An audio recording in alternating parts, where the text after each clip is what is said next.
Right on, Steel City. Yeah, let's see if we can get... I'm gonna start off, bro, float fishing right off the hop, eh? Ended up having an afternoon nap, which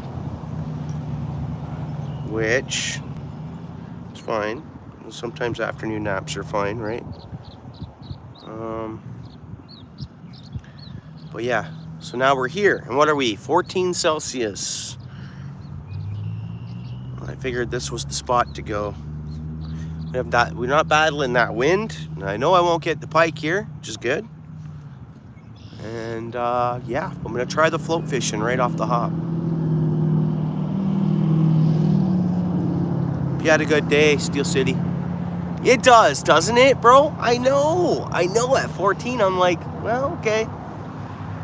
So I figure out it's not worth the drive to the river, and then daylight hours too. I'd be fishing night, which is fine, but so we got everything else set up down there. I'll get you over there. We'll do fishing with those animals at night. It's better to have a friend with me, bro. You know. That's so funny, right? What's up, PA? Oh, are you? Good to hear, good to hear.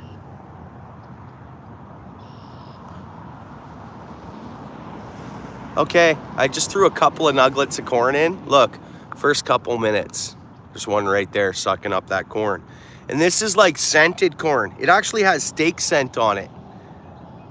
Oh, one's down there sucking at the one piece. Look at this. Look at that, man. And it's all like garliced up and steak scent and you name it, bud. Leftovers from last night.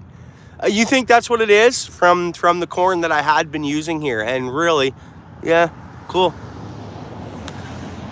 Okay.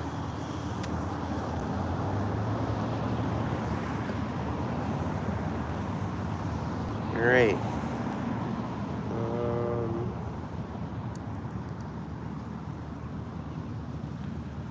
Yeah, and literally, I'm gonna float fish for him.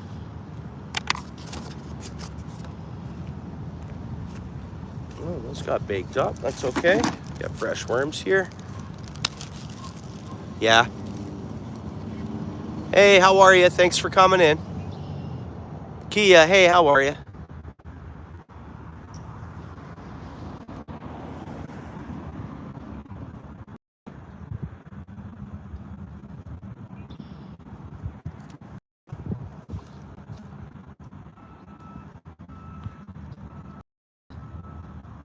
Trying to film long form too, so give me 1 second here.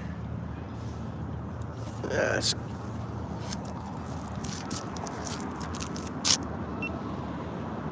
All right, there's our float, little sinker, a little bit of worm and some more.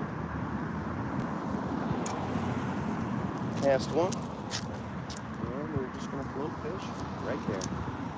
And that's it. That's how we're doing it.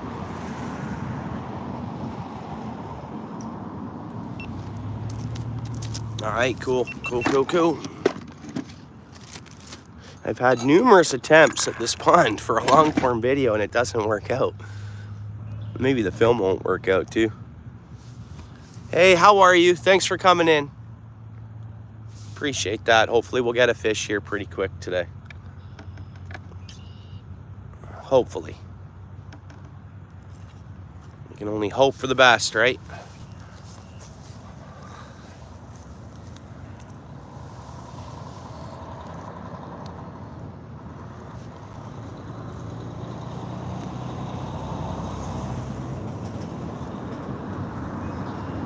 I just find I have my better luck along the shoreline. I know the carp are all over the pond, but it's just like, I don't know. You guys have seen it as well, that for some reason I hit them right along the shorelines, whether I'm on this side of the pond, that side of the pond.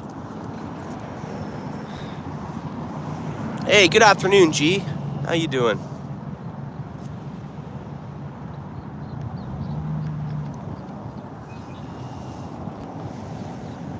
Bobber's blowing into shore, which is totally fine. It's good. I'm going for carp, G. Let's see what happens.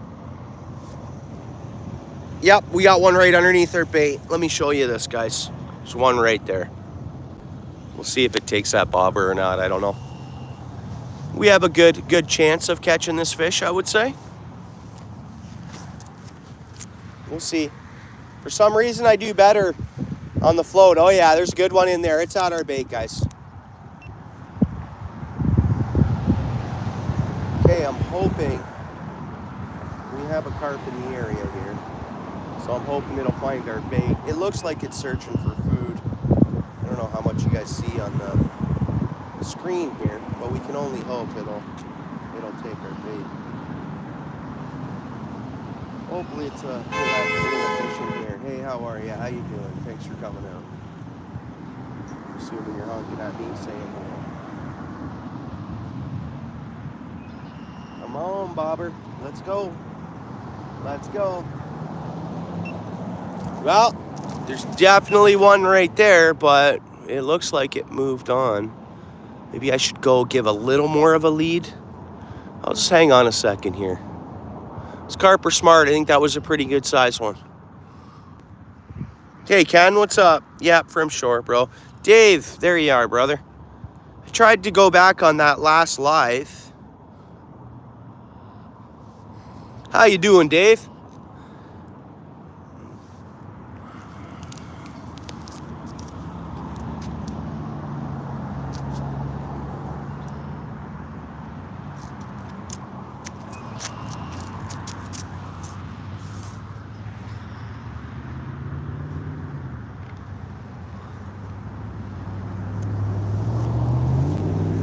Good.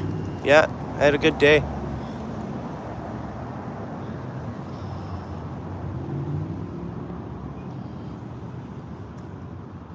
Not yet. Hopefully soon. Hopefully the next few minutes. Oh, we got a nice carp right in front of us here.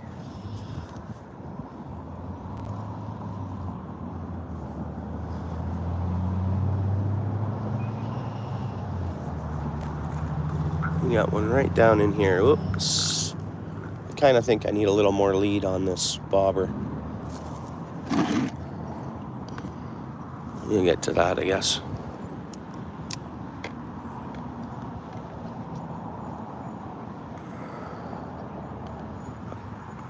Fishing right off the bank, okay? I can see moving fish. So hopefully...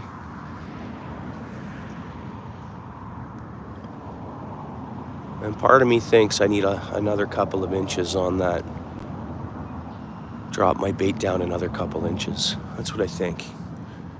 Let's do it. If I think it, let's get it done. Nice. It's always good. Yeah, so we'll give it 16 inches roughly. That should work for us better.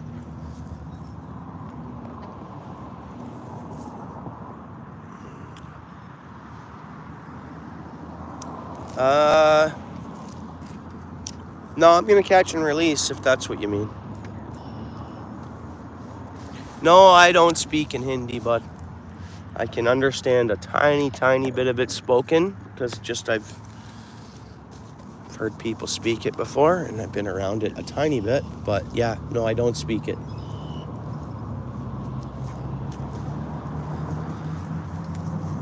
I actually shocked people because I have a way of, I don't know, understanding languages, I guess, when they speak it. I've shocked people, which I do my research too. If I see hear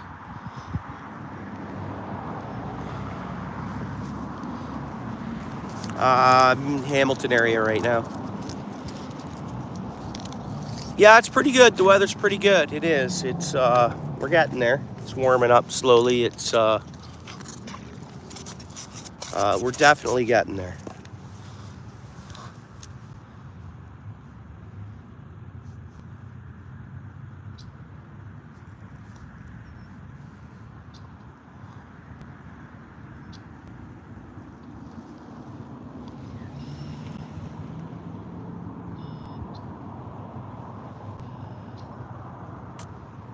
Not doing too bad, Seachester. We're hoping to see carp. Good to see you. We're hoping to see carp. We've seen a few come around, but no hits yet. I've only been fishing 11 minutes, so not even. I guess probably about 8 minutes by the time I got hooked up. And okay, right on. I don't really know what that means.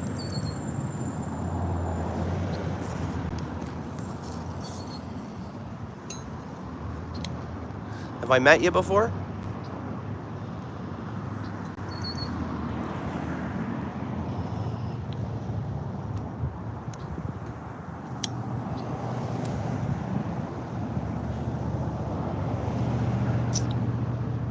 David Bennett. How you doing? Does it? Does it? Yeah, no doubt. Hey, David. How you doing?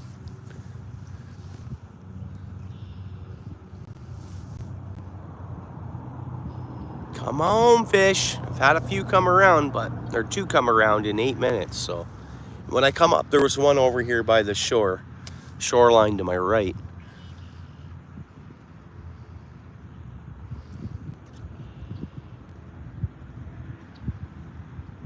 I have a nice stinky piece of corn on. Should no problem there for these carp.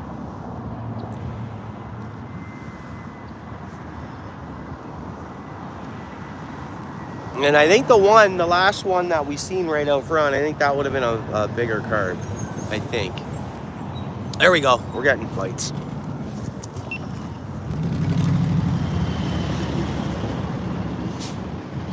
Guys, hair rig. I would have caught it off a hair rig. It sucked it in and blew it out. So there you go. Me not fishing with a hair rig. I just lost a fish. It sucked it in and blew it out and then took off. I see all this stir up. So it did have a nibble on it though, which is good. Yeah, it took off. Maybe it'll come back. I don't know. I'll just leave it there for a minute. But yeah, we've been here a bunch, Seachester. I just had a suck in, guys. So a carp sucked in and blew out pretty quick. Now it's right here in front of us. There it is there. There's our bobber. I don't know, man. Hopefully, again, I'm not fishing with hair rigs. And there we go. It's biting again. It's biting again. It hit it again. Come on, fish. You want it. You want it. It's okay. It's okay. Come on.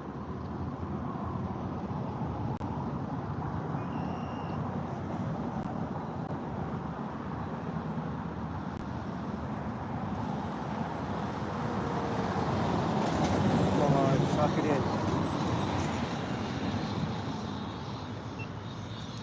Well, there was two attempts right there. So tiny piece of worm on there, Dave, and I got one nugget of corn on the end of it. We might have lost the corn. I'll check the bait in a minute, but we'll just see if it's kind of being funny and just bumping my line. It is in the area. I believe the first one was a suck in, then a blowout. It's moving again. There's carp there. It's slightly moving. It's not in the carp's mouth.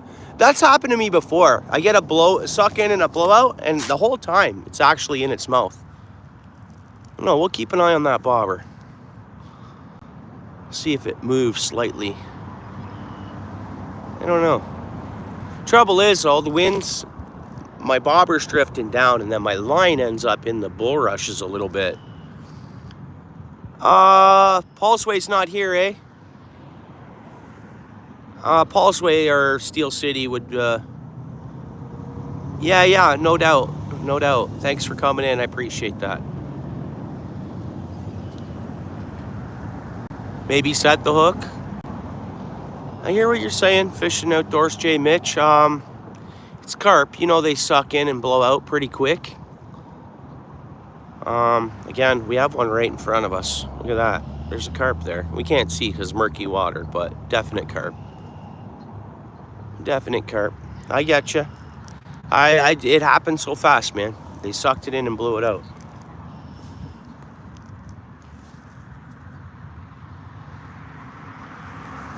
You don't put bait on the hook? Let's see if our bait's on the hook. It is. Let's see. This has worked before too.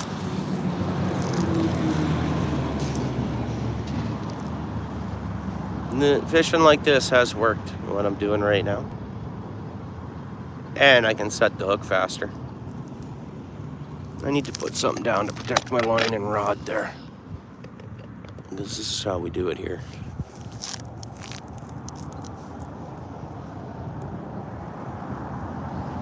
I don't know, I dropped a piece of shrimp down there. They're going nuts. They are. They're going nuts. I think they are. Oh, okay. Steel City's there, Seachester. Paul's Way, is he there? Yeah, thread it. Yeah.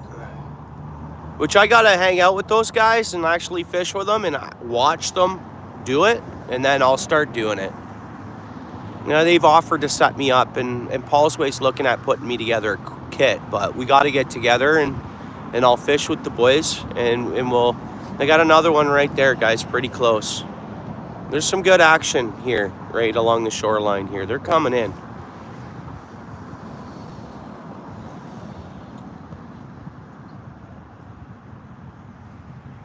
Maybe I should have put a tiny chunk of shrimp on there. Hey, Lumineers, ATC, what's up? Glitzy. Glitchy, right? That's what that says, eh? Welcome in. Oh, the 3 Live? Yeah, I guess that would be fun, yeah. Oh, from Sweden, right on. How's the fishing? How's the fishing been?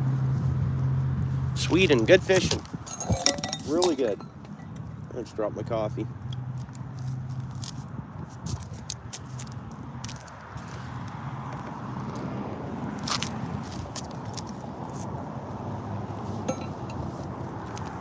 Now maybe I should just have corn on, because it could be what they're after. I have corn on the line though, so they'll see corn and smell the corn.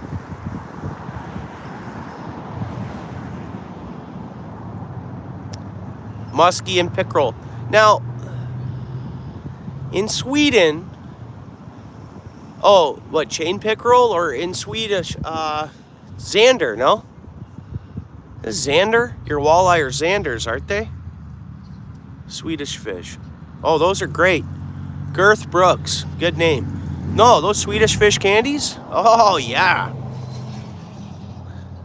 You know it. Yeah, it's super walleye for sure, MMK. Yeah, it's going pretty good. Maryland. Randy Rhino in the house. How you doing, buddy?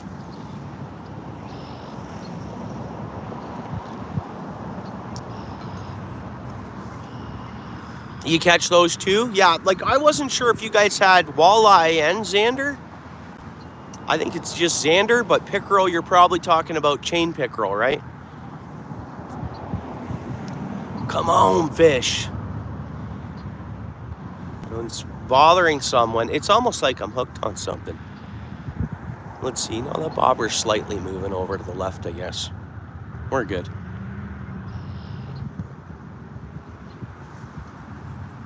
It's funny here. There's a little pocket. There's like a tiny pocket. Then it comes up and then it'll go back down in depth. I could be on the little... No, is that bobber moving over? It is drifting over. We're good. Are they? Are they? Yeah, you know what? I've never caught one because we do have something in Ontario, but like eastern end, apparently.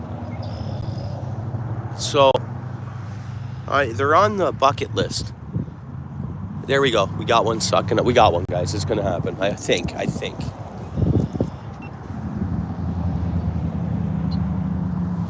Oh, it dropped. It took it down. It sucked her down. My bad. You know what? It's because I wasn't quick enough on the last hook set. So I should have waited another second there. I reacted too fast on that.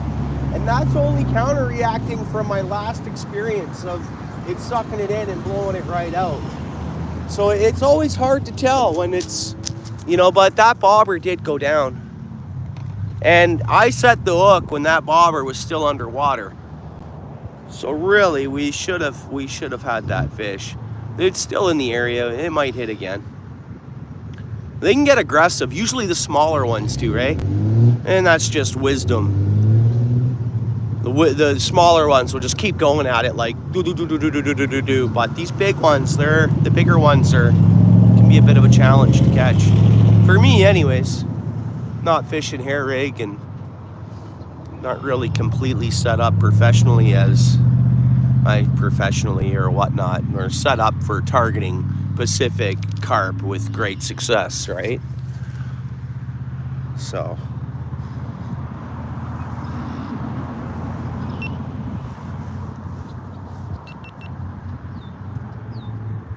Oh, really?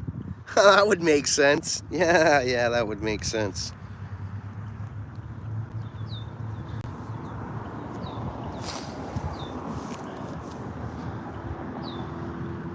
Go out fishing in a Speedo or something. Start uploading content. Girth Brooks fishing, man. Yeah. Cheers, brother. What's up, Outdoors Galore? Just trying to get this. I've had a couple bites. I missed the hook sets. One they sucked in and blew out. And then are they going for the worm? Oh, you know what we probably have out there too now, guys, is there's some green sunfish and whatnot. That might have been our culprit, to tell you the truth.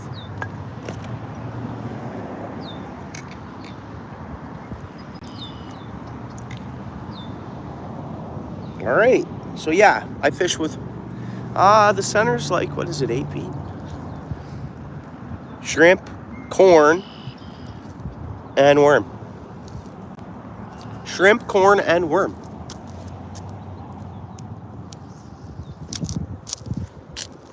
Come on, fish. I know you want it. I know you want it.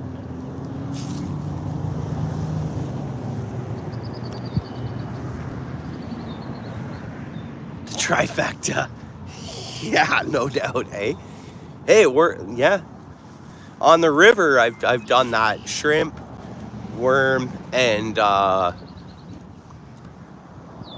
minnow and emerald. Hey, it's catfish delight. Well, usually shrimp and, yeah. Just the emerald and worm I call the catfish delight. But yeah, I've thrown shrimp on as well. Same time.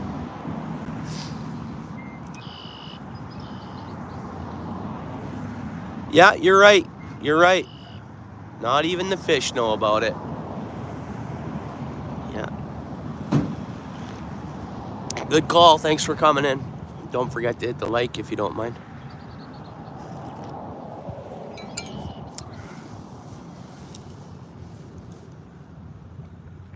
Oh, okay. Well, the best of luck. Best of luck on the fishing adventure.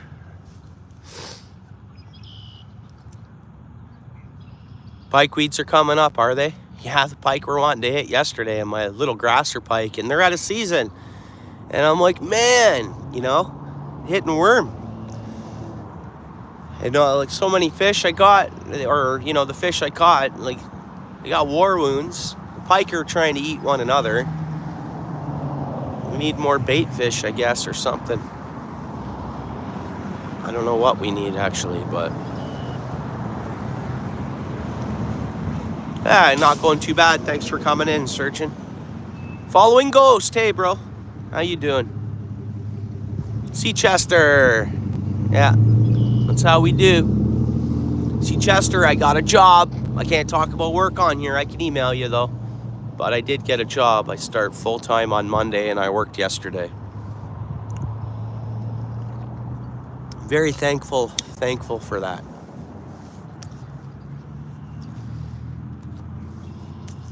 I did. Yeah, thank you. We're not going to talk about work, though. We're fishing, guys. But yeah, I appreciate your support, you know, your love on that. And yeah, my family's going to keep... Are you? Are you? Hey, man.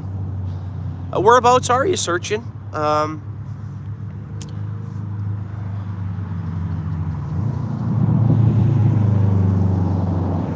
Give me on fishies. Where are you at? My line's a little bit in the bulrush here. Bulrushes are starting to grow. They shot up another foot yesterday. There, the other time, well, what was it? A few days ago I was here. So it'll be a few weeks, and this will all be nice and green all the way around here. It'll look so different. Oops.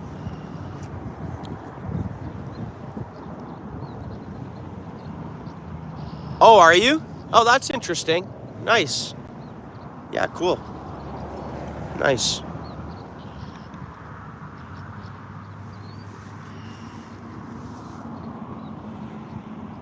Oh, I missed Seachester was live last night?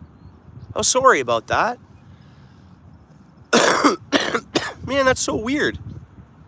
Because it's not weird that you went live. It's weird that I went on last night and no, I couldn't find... I don't know. I don't know what time you were live. Oh, okay. Huh. I know I was live until what time, guys? Wait a minute. I'm thinking the night before, maybe, eh? We got fish near us. Yeah, see? Fishy. Hit the bait. Hit the bait. Come on, fish. I don't even mind if they're a few pound fish.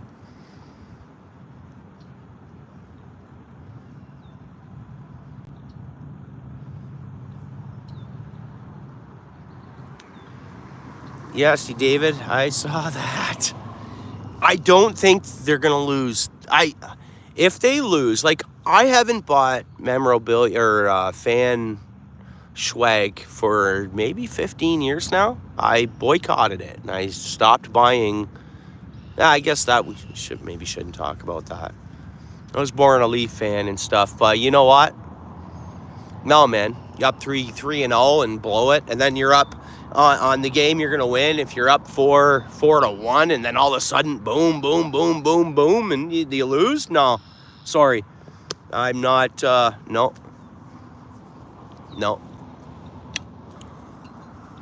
So, which is sad. I used to go to a Leaf game once a year, but you know, hey, I just go fishing.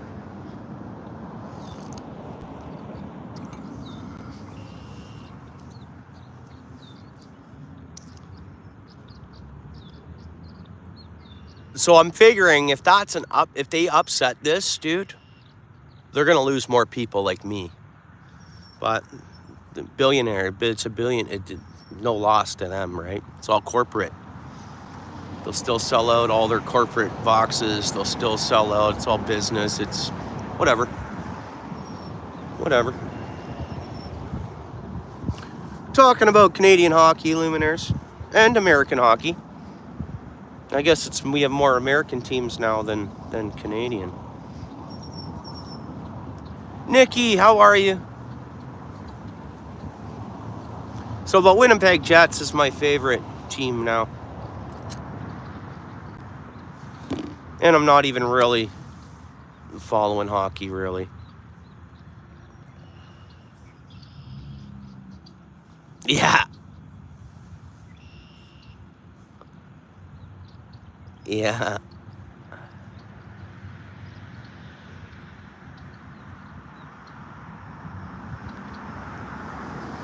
To each their own. I'm not saying it's rigged or anything. I'm just saying you upset me. I get it. They have a lot of pressure.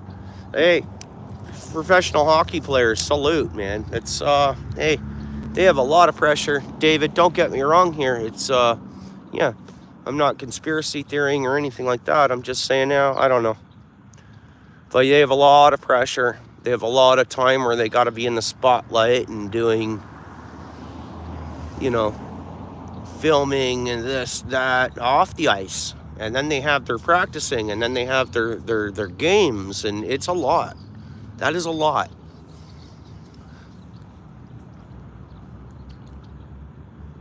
Oh, now you know it. Yeah, no, we're good, Girth. Yeah, we're good. We're all North American, man.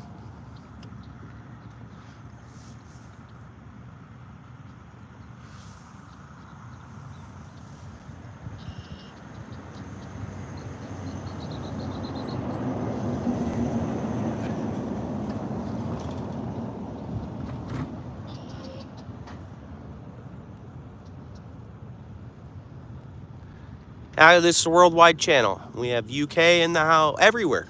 Everywhere. This is worldwide. Everywhere. Sweden, Switzerland, Germany, England. All over the place. Sorry if I'm forgetting anyone else where you're from.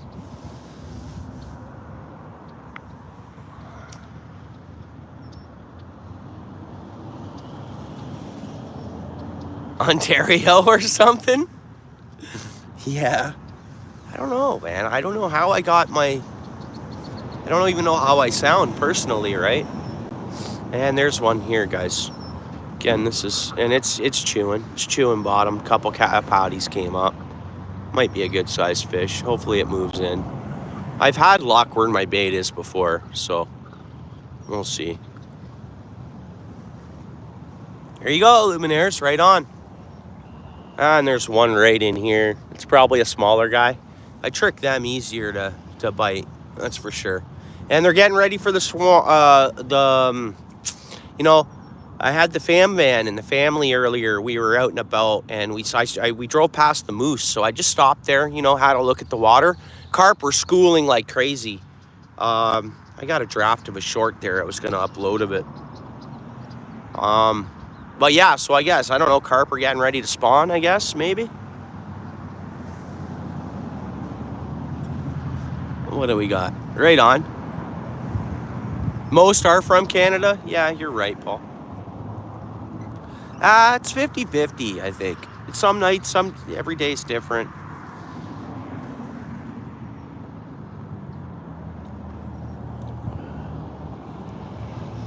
Oh, out and about. See, I don't even if I hear myself. There we go. There we go. Oh, I pulled it out of its mouth or something, man. That or it was just a little greener.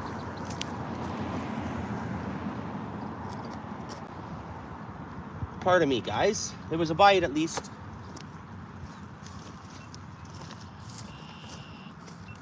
And I'm in the bowl here.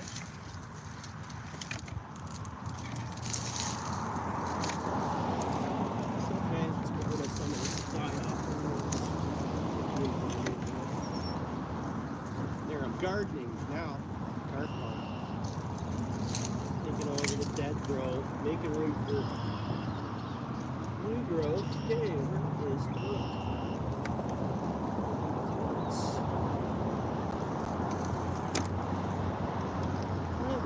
this one off?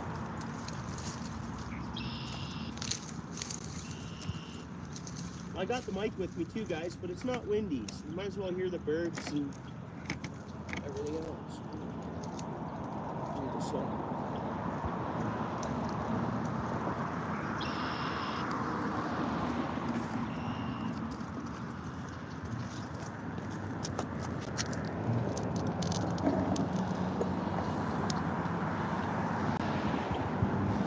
Because I've done that, been there, done that a lot of times here, and I just have better luck along the shoreline.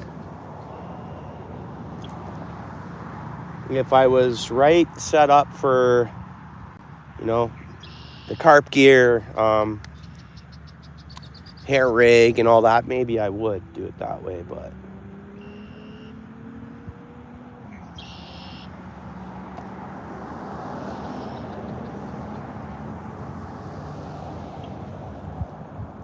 I just find, yeah, I don't know. The other night we were here and I did a bunch of that. I soaked out deep. I reel it in and I catch fish, you know, right by shore, so. It's all good. Whatever works, right? Whatever works. We're a little further out there, but I'll see fish come in here and I'll want to reel it into the fish. But hopefully, and we're a little further out. Let's see what happens here. No, we're good. No, that's good. I appreciate your suggestion. I appreciate the question.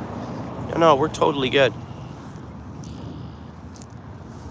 You know, as you guys might be able to tell, I'm a little relieved. I don't know if you notice my tone and just my overall is a little better than it had been. I've been out of work for 4 weeks, so and now just knowing that I've already done a day of work and I start full time on Monday, it's just, you know, I'm a little more at ease. So I'll say OUTFISH is back, and I'll fish every day after work, and I'll fish on every Sunday. So it's gonna be good.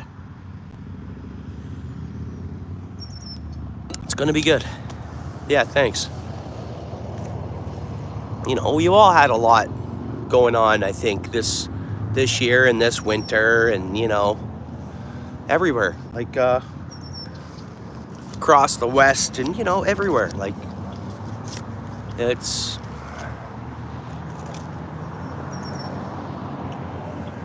yeah, most definitely. Yeah. I'm very happy. Hey, my manager could be watching right now. You never know.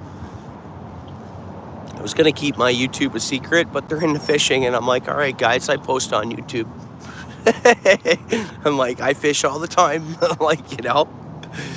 So, family, work, or fishing, that's what I'm up to. And friends with fishing, I guess, right? Got to get a little more of that in, where I'm fishing with others. We're getting something going on there, guys. We got something near our bait anyways.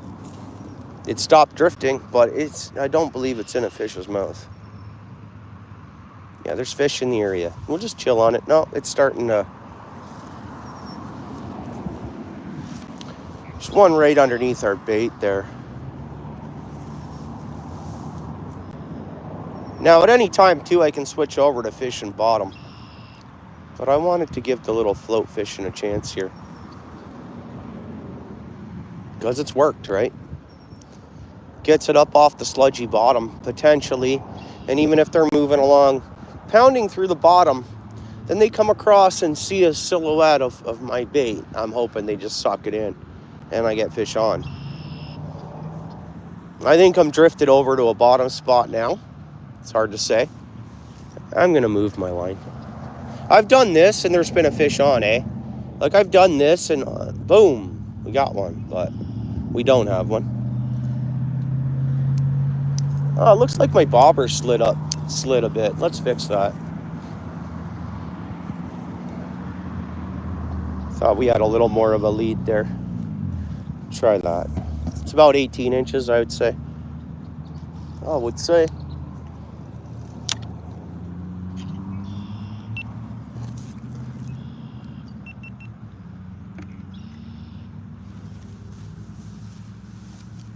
Yeah, we'll do it soon. We'll probably end up doing a night one soon, too. We will. Has anybody been checking the weather for Sunday? Mayhem, it's going good. How are you doing? It's going good. Still a beautiful day. Dropped down a bit of temperature from what we had 24 hours ago and the 24 hours before. But we can't complain about this. This is great.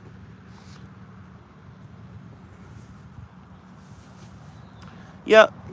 Well, we have the same weather, right? Exact same. Exact same. About what? What am I, 20 kilometers from you? So 10 miles or whatever.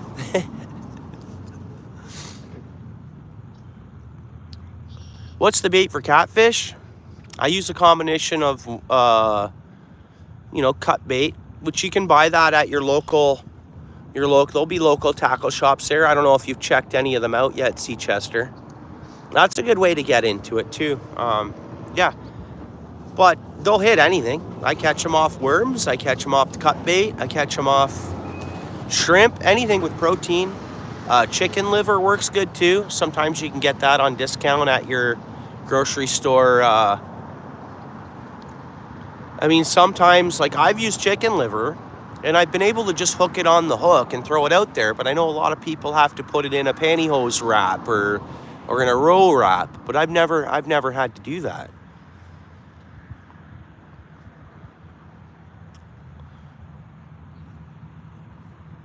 Awesome.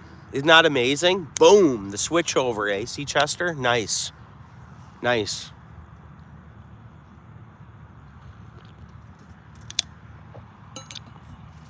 There you go. There you go. Frozen herring from the grocery store. There's another one there.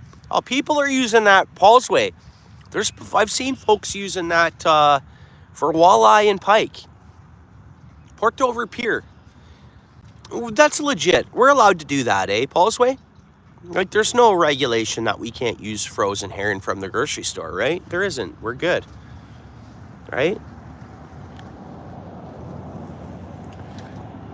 Yeah, I've seen a lot of folks use that down at Port Dover Pier.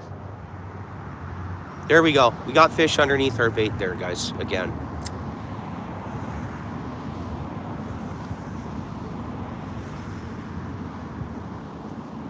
Yeah. Yeah, and you know what they use? They use the pickerel rigs. You know, the weight on the bottom, the actual, or pickerel. Yeah, pickerel rigs. There we go. I'm getting little bites. Hopefully it's carp.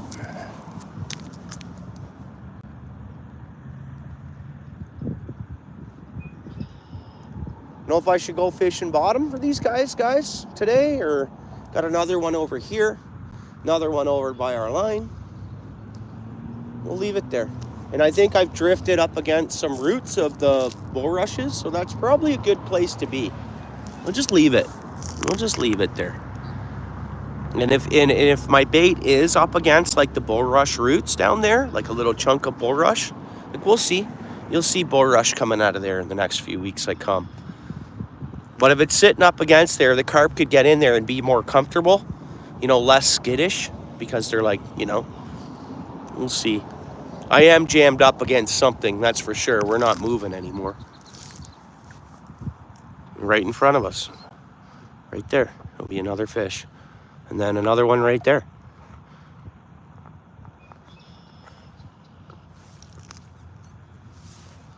As you guys can see, I'm not, you know, too good of a carp angler at this time, at this moment. Lewis, what's up, dude? How you doing, bro? No, I don't eat carp. For eating. Out of favor, eh? Huh. Yeah, I heard that before. I think last stream we talked about that too. I don't know if I gotta trick them and just put one nugget of corn on. That could be something too. Smaller presentation, they get a little less nervous. Yeah, there's fish near us. Look at where I just casted. Show you the amount of carp in here. There's tons. There's tons of carp. Which shows how crappy at carp fishing I actually am currently. Right? Like, it's like fish everywhere. Who can't catch a fish here? Well, OUTFISH can't. You know? But we're at 44 minutes. It always usually takes 45 minutes for me to catch one here. And maybe that's because I get 8 or 9 carp in here and eventually I catch one. You know? So funny. Good. It was really good, Lewis. I got the job off. Well, I got the job offer verbally today, so I do start Monday, and then tomorrow they send me over all the signage paperwork and everything else. So I'm darn excited. I'm very happy about it, Lewis. So yeah, I got the job. It went really well. So I'm looking forward to it.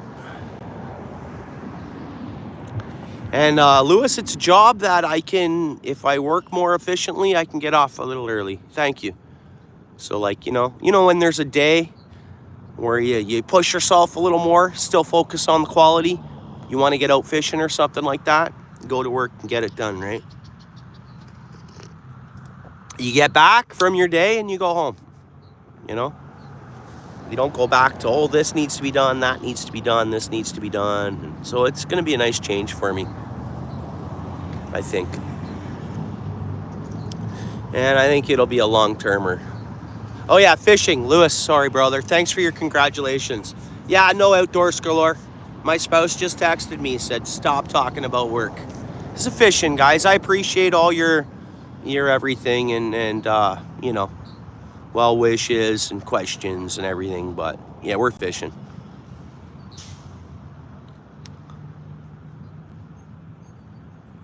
No, see Chester, you get out there on that river there. Well, you can go at any time. So you and your hubby, maybe, I don't know if you're set up to go now on Sunday. See Chester, did you end up getting mail? Did you end up getting mail show up to your house from me now? No, Lewis, we're good, brother. We're good. I got to keep it, you know, more fishing related and, you know. No, you're good, brother. No. Lewis, you know that. I can call you later or text you later if you want, whatever you want. Of course, brother. Hope you're doing good, brother.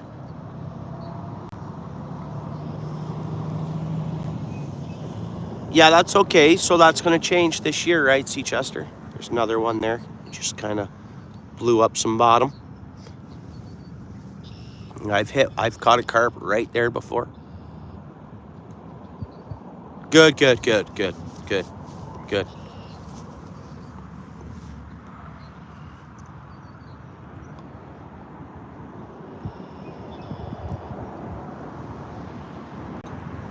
Not yet. Okay, so you didn't get mail from me? Dude, I should have gone tracking. See, Chester, it's lost in the mail, I think. I got film, see, Chester, and me at the post office mailing that. And so that's okay. So I lost the blue and yellow jig. So everything I just sent there could be lost again. Like that is just, I don't know. Should have gone tracking. I don't know why we can't get anything to Winnipeg. I don't know what's going on there. It's kind of upsetting. You'd think it would come back to me. I got a return address on it. I don't know what's going on. Polar bears, most likely. I don't know. It's disturbing a little bit. It's disturbing. Like, obviously, I got to go tracking. And it would have only been $6 more. And for $6, she'd have it. That's what I think. Or I would see where it disappeared. I would think. Nice.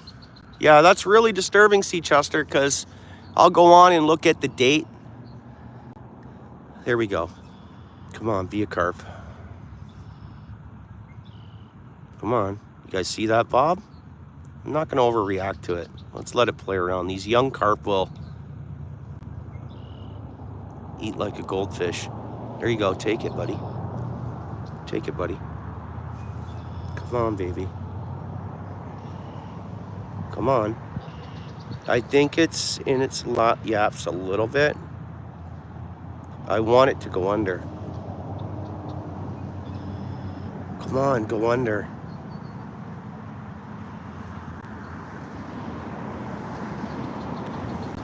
I guess next we should confirm address, but if that's the case, I would get it returned to my... I'll double check the address, and it's what you emailed to me.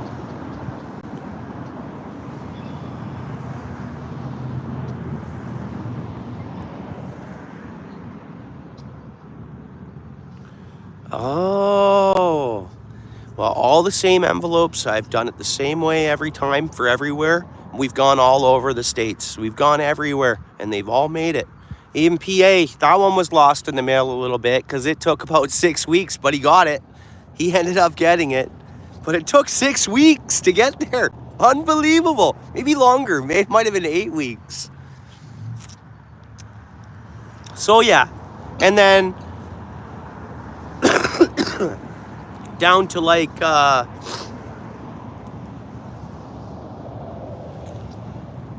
Okay. No worries. We'll try again, I guess. We'll wait another week or so. I don't know. Someone's getting jigs and someone's scoring. Someone's scoring up. If they're not getting return, like, I don't know. I even sent you the little one with the the one that we tied those small ones, and it has the bottom blade on it. I sent you one of those too. Man.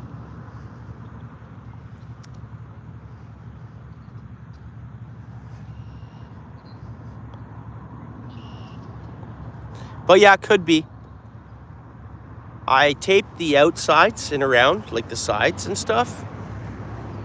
I'm pretty sure. Yeah, we taped those. Anything that had more, they got taped. Like Lewis. You look exactly like Lewis's. No, it didn't. It just made off and it said, oh, there's a hook there. I'm not eating that. We're going to go to straight corn. Maybe I'm scaring them away with everything else, maybe. Like, look at that wad, right?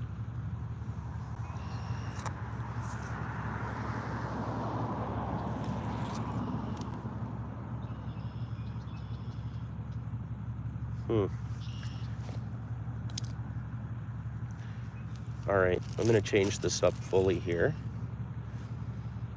I'm going to throw this right there.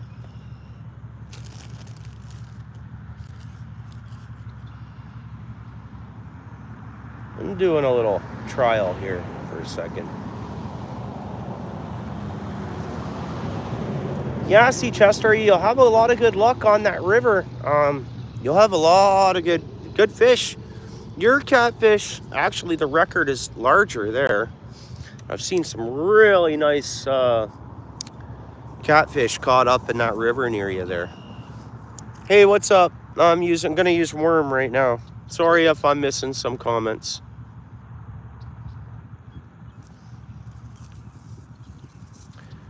Straight worm, guys, straight worm.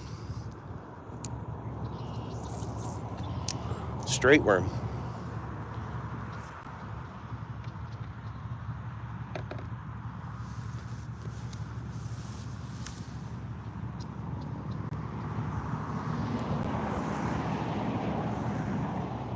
Big time, big time. No, she's got a gold mine there for, and you get anything there too, right? You can get some greenbacks in there. Not that you can, like they do run that river. What else? Oh, amazing. I believe there's sauger. I believe. Could be wrong by that one, but I think there's sauger in the river there. Yeah. Oh, you'll do really well.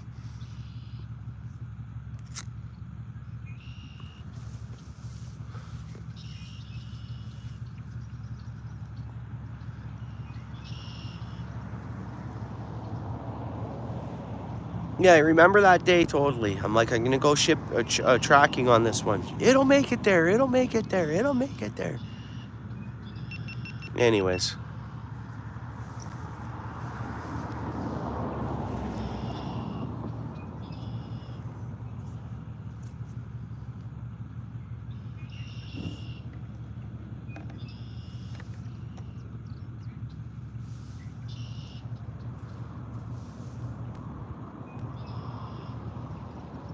I don't know what that is, Girth.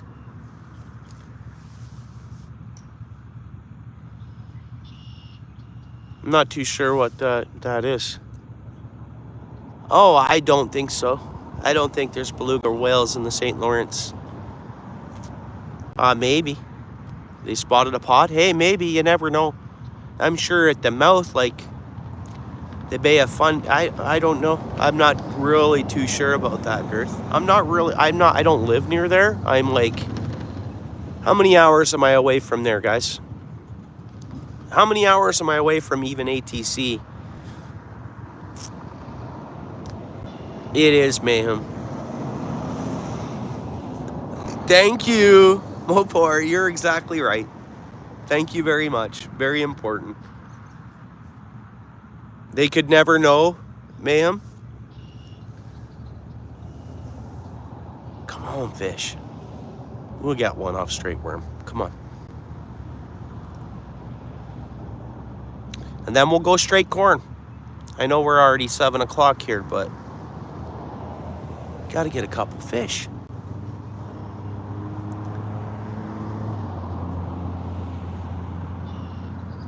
Oh, okay. Yeah, there was rumor of a shark being in Lake Ontario. It's a possibility. I guess it can be a possibility. I mean, bull sharks, they can... There's sharks that can switch over to freshwater. Brackish to fresh. There is. I mean, our salmon technically switched over, right? They're saltwater fish, aren't they? Okay. I'm about 5 hours from you, ATC. Right on, brother. There was, so there you go. Okay. Beluga whales as far up as Montreal. That's awesome. Thanks, ATC. We got fish there, guys. Just hopefully it hits this worm. It's around our bait. See the water spider? Watch, we'll see it come up and suck that in. Because I see them feeding off those too. The larger carp, I'll see surfacing up for the bugs. What's up, Daniel? Yeah, he is a legend. Very big piece of the community, and yeah, he's one of a kind. He's definitely legendary. ATC, you know that. He's got experience. He knows he has a lot of knowledge. Everything. He's a good dude. So he's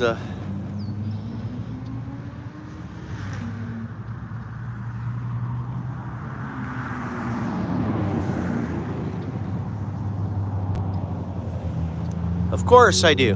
Of course I do. Of course I do, Mopor.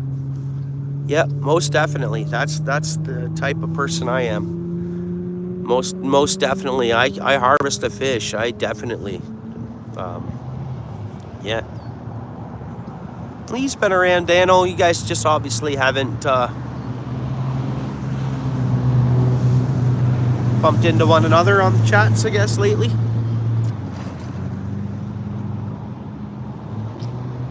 So do I, Mayhem, of course. Yep.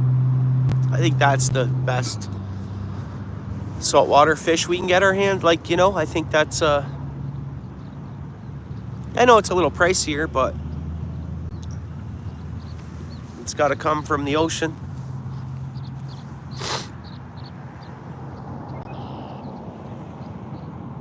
Oh, really, eh? Wow. I've never heard of that. Not heard of that Niagara Falls story. No, bro, I didn't go live this morning. I posted a short. I was just out and about with the family.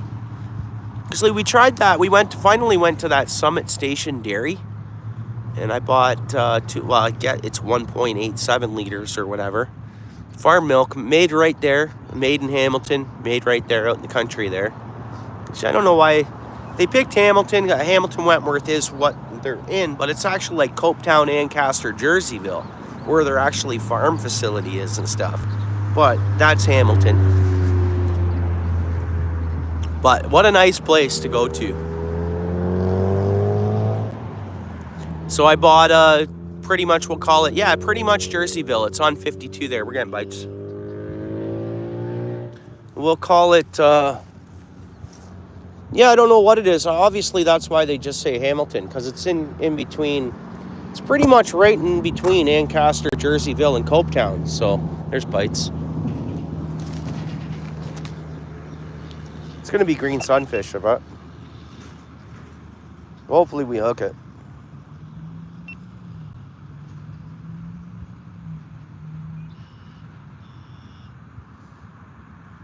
Nope. Stopped engaging. Man, come on, come on, come on. Really?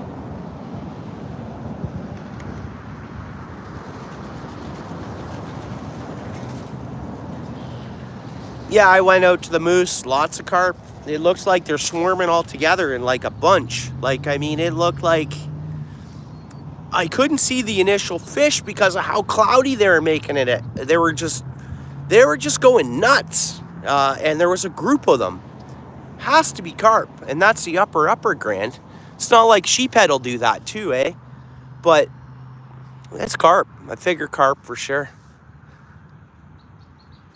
But then by the time I got home, I relaxed and I ended up having a small little afternoon nap.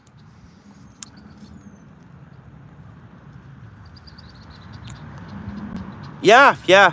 And so really what I should have done is got home, got geared, and headed right back to there and fished it. But people have been fishing there too since I've been there last. There was a bunch of stakes put in. Maybe they went there from my video upload. I've had almost 1,000 views on that.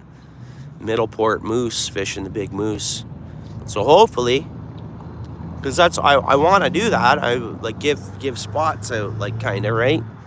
That's a great spot for people to go and fish. Yeah, okay. I thought maybe the sucker run was done. I mean, I've been hitting those. Yeah, and they were okay. Potentially, but I thought the sucker run was coming to an end, the initial run, but I've seen carp spawning before where I've actually seen the carp, like visually seen its carp, and it's kind of what it was acting like, but could be.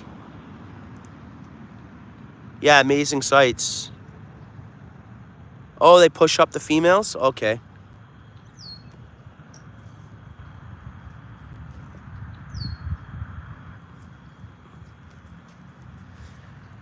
We're going a little further out. Actually, let's try this here quick. We've done this before where I've just brought it in and set it and dunk, dunk, dunk, dunk, dunk. That was this year too, the spring carp. Oh, yep, there we go. See that bite, guys? You see that bite right there? Come on, fish.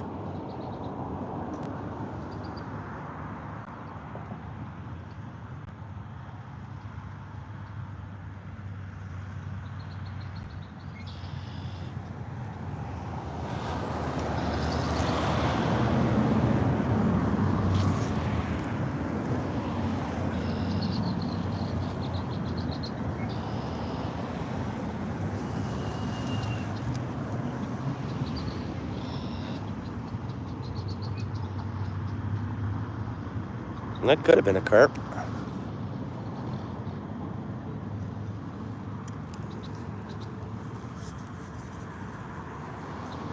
Oh yeah, cool.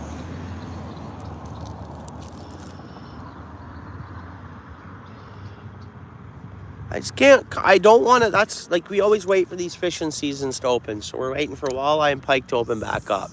That puts us 2 weeks more of waiting of the season. And then it'll be the second week of May. And then we're going to be our second Saturday in May. And time's going to start clicking by. We want to slow things down.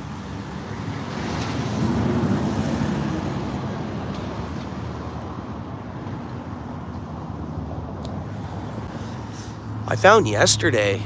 Oh, okay. You think that brought on their full spawn, maybe? Yesterday, man, fish were biting. It was too windy for me to fish here, though. Yesterday, everything wanted to.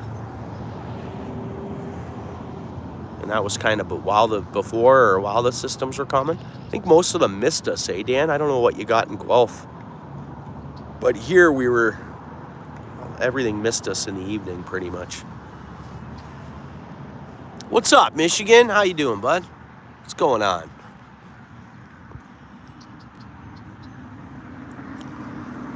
We did? Oh, you guys did? For 3 minutes? What time? Like overnight?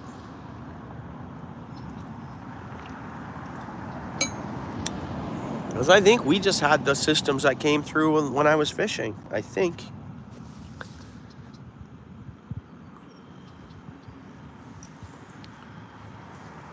Yeah, I know. Well, Guelph is a common spot if we're going to get a tornado. I've seen some serious funnel clouds in Guelph.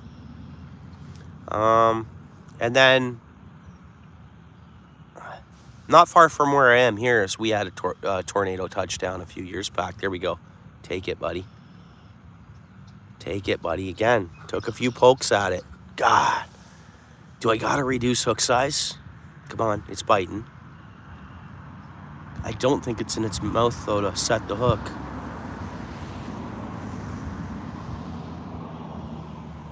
Dude, come on, man. And I don't think it's green sunfish when we see all the bubbles and everything else come up from around it after it bounces a bit. Again, it could be carp just tail whipping the line a bit too. And again, we got one right near us. And this is a sensitive bobber. Very sensitive, very. I put, there we go. Come on. Come on. You guys see that? It might just be green sunfish, but come on. Nope. Nope, that's probably what it is. Green sunfish. Let's see. Let's catch it. I've caught some larger, hand-sized green sunfish. It's for sure what it is. That's for sure. But why? How do we get all those bubbles up from them, you know? Really, you'd think that's carp when you get the bubbles.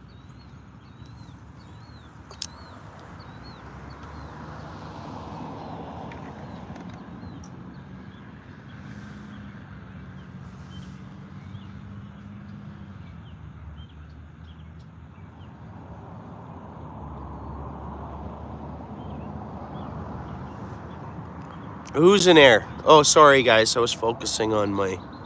That's what I mean. I jump in part way on conversations, which isn't always good. It did hit 120. Oh, hit air last year. Oh, okay. Oh, just missed your work. Yeah, we're starting to get more of that. We're starting to get more, tornado opportunities, I guess you could say. And that's whether that's the climate change or... There we go.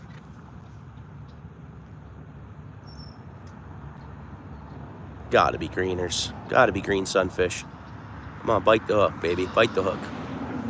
Nope, we didn't get it. What is going on here? Yeah, for sure. Yeah, most definitely. I gotta reduce hook size. Do I have to reduce hook size for these? I want carp anyways, but... Let's catch one of these greeners.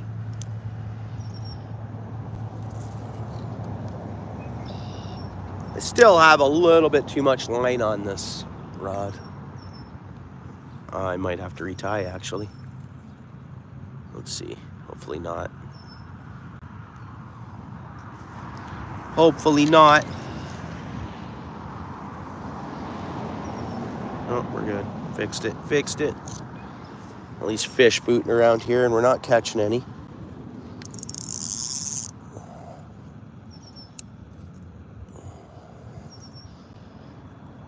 Okay, let's try that.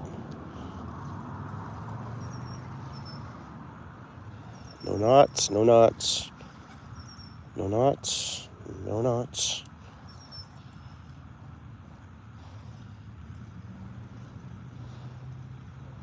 Mint reel I'm using here. Mint. Well, they debaited us while I was messing around there. It's got to be the green sunfish.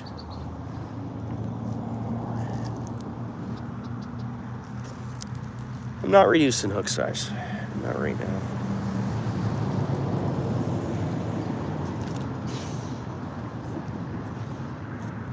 Yeah, I know that. It's all fixed up.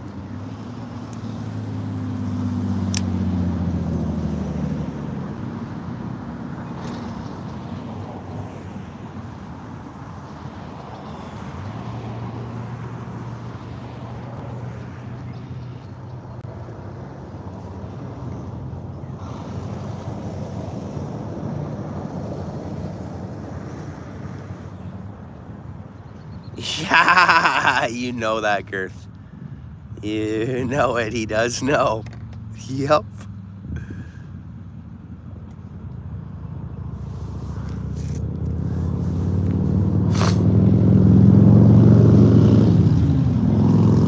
Little hit there. Come on, greener. Let's go.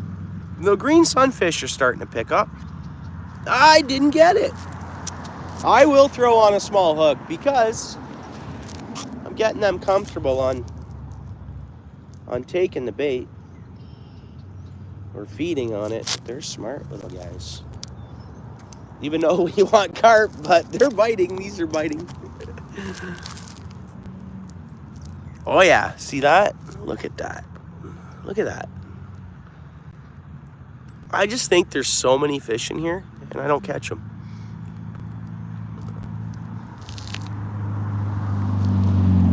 Tiny piece of worm on there. Oops. And then I'm going straight corn after this. Try to trick these carp.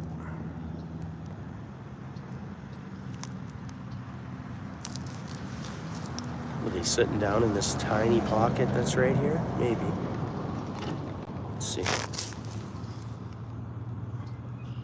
You know that. Oh, I've been a believer. There's one right there. I've been a believer that... Come on. Come on, baby.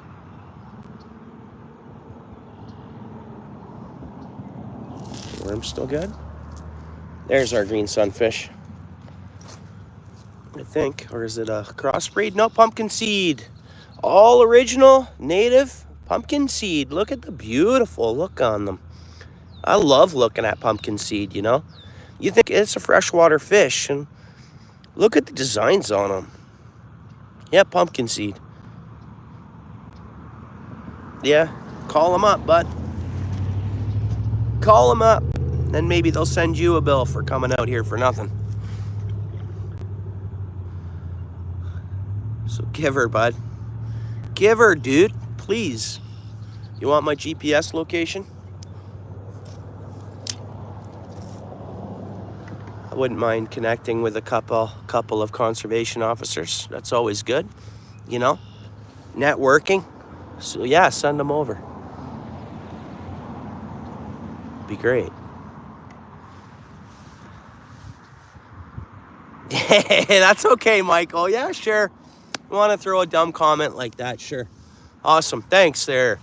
Thank you there, Rocket. Good call. Are you? Wow.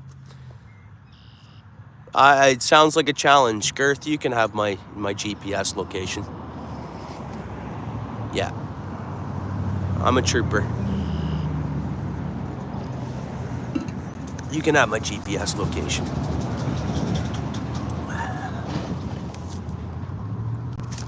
Is a creep the same thing as a bully, kinda?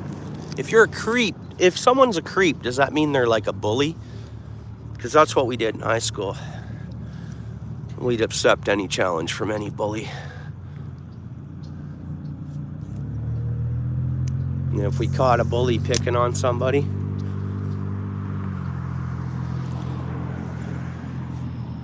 there you go, hits already.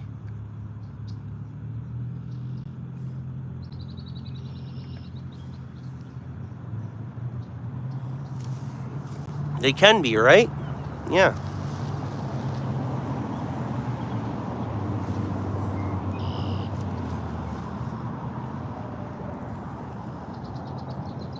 Yeah. Well, we all got to protest here in Ontario. I don't know, guys. I think we should have a, like Steel City mentioned yesterday, I think we should have an open season for pike year round. I really do. I mean, a lot of people won't keep them anyways. A lot of people can't really catch them. In some cases. People that can catch them understand conservation. In most cases. You think bass too? You think bass too? In certain parts of Ontario for sure. I don't know, but right on, yeah. At least give us the catch and release, but we'll see. Maybe they'll count bass numbers in the next while. And well, look at it. I go to Penman's Dam right now. I fish with worm. It'll be bass after bass after bass after bass. Like bass, and then nothing huge neither. I mean, there is big ones that get in there, but we're talking river bass that are, you've seen them, like the limits though. Okay, right. I get you. Yeah, well, like, you know, you get far up north. We get up north there, and I better change a GoPro battery. We get up north there, and yeah, the bass they're an invasive species. You look at BC, you look at Alberta, bass are invasive. They're Alaska. I think their biggest concern of an invasive species right now is bass. I'm pretty sure even Alaska, they're concerned about the bass. They're invasive. There we go. Another greener. Okay. Well, technically bass will eat, yeah, they'll eat pretty much. Bites, bites, bites.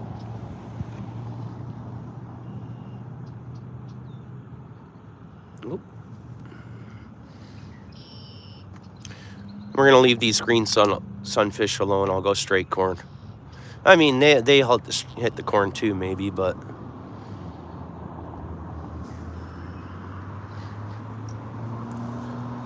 MVP, how you doing? How you keeping, bro?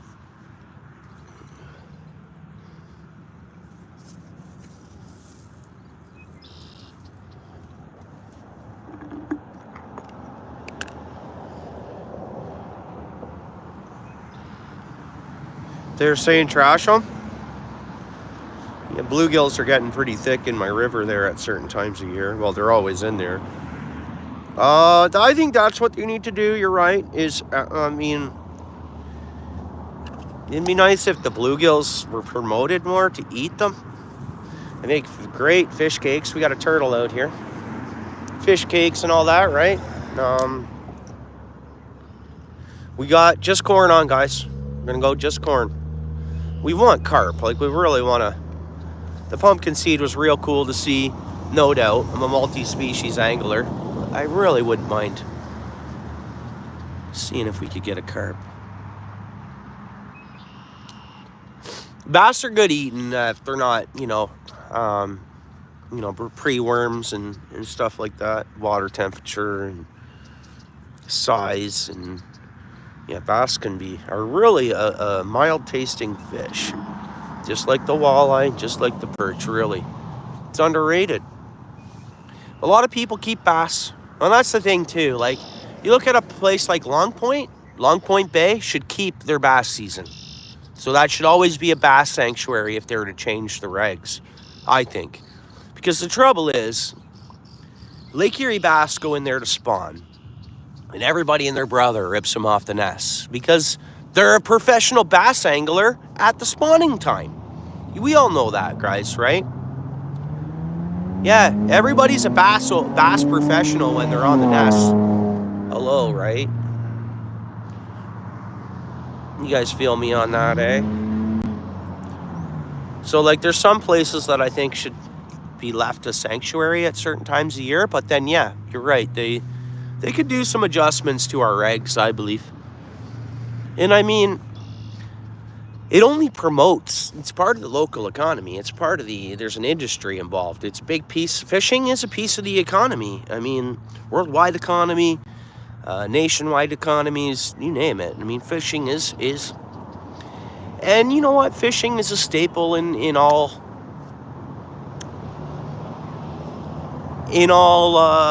what is it? You know, the economy's bad. I'm still going to be fishing one way or another, right? Or whatever. I think that fishing is a big part of, it's an industry, and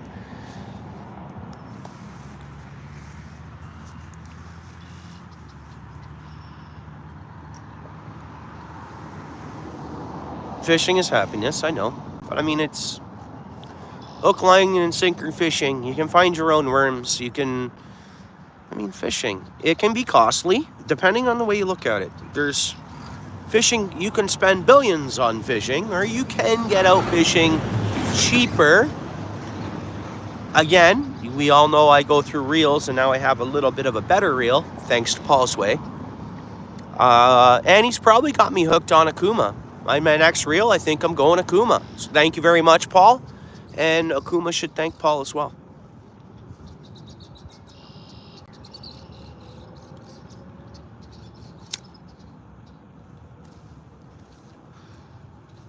Yeah, Steel City in the house. Yeah, I know, right? Yeah, Steel City. Yeah. Paul's Way's gear, and a lot of other folks we know's gear is So I stopped getting the little bites, but hopefully that means we're just opening up the carp here on this corn.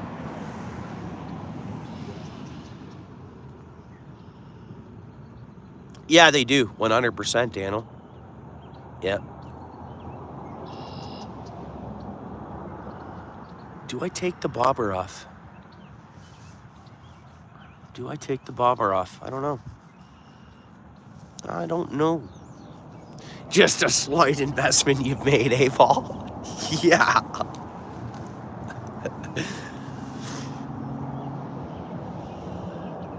But again, you've been a big part of the industry, you know, the purchases and the use of, you know, it's slight. Yeah. I need to get set up with some hair rigs. We probably would have caught some carp.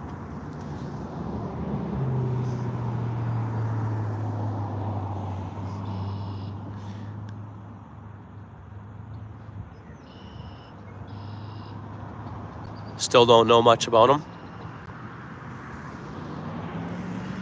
Yeah, okay. I'm just above bottom here where we're set because of, did I replace this battery? I did, didn't I?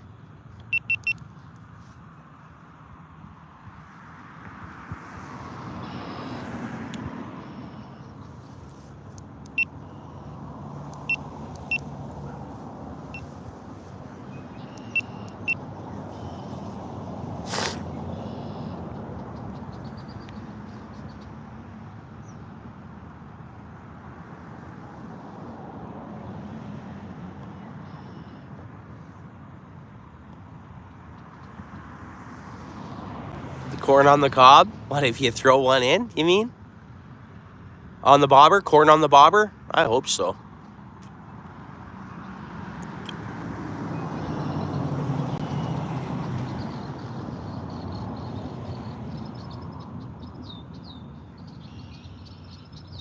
They should be pretty comfortable here sucking the corn in.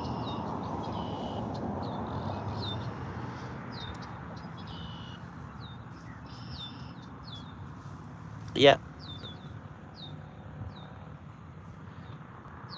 Every mind works a little differently, but slightly the same, right?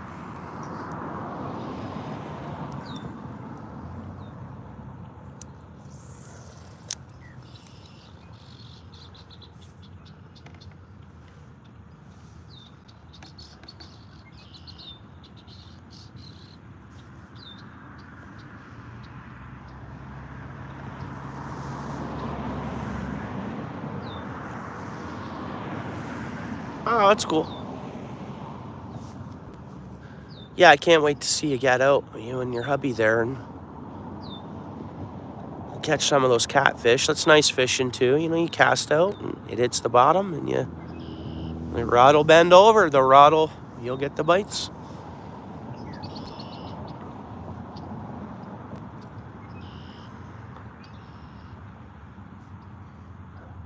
Look at this here.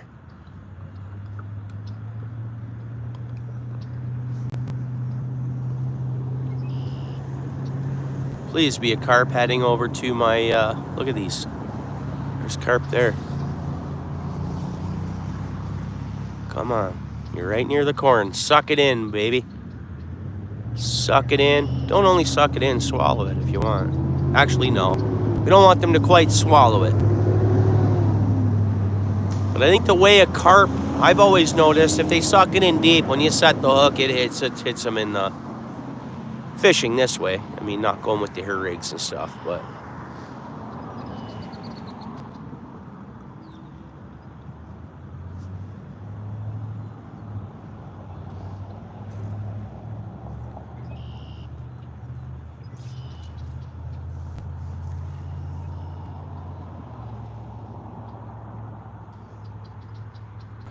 come on, fish.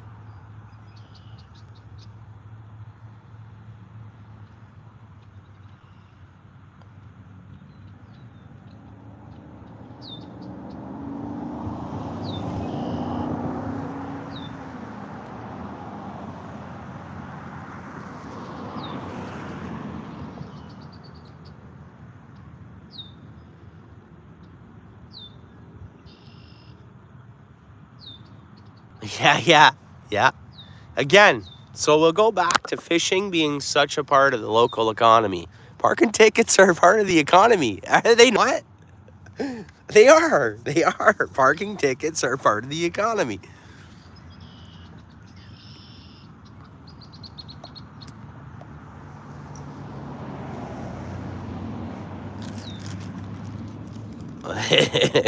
Right? I've gotten parking tickets. Sure.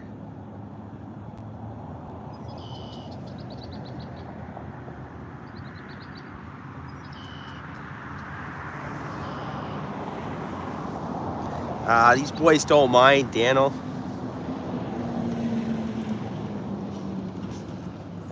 We'll go straight worm. And then I'm taking that bobber off. It's 7:30, eh? I didn't bring my light. That's okay. Because I didn't think I'd be here past dark. But now I'm like, but this place here, they have a street light. I don't know. We'll see how long we fish for. I mean, I haven't caught any fish, so I want to keep fishing, you know?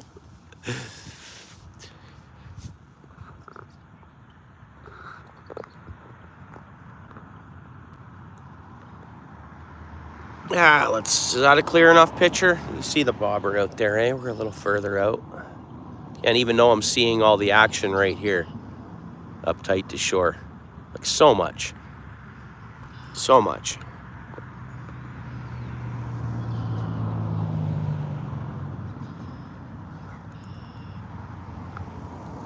Oops.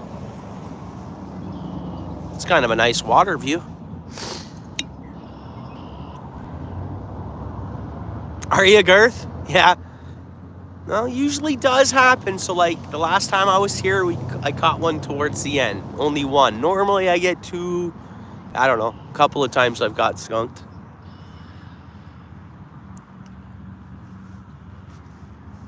Like, look at this. Where are we looking here?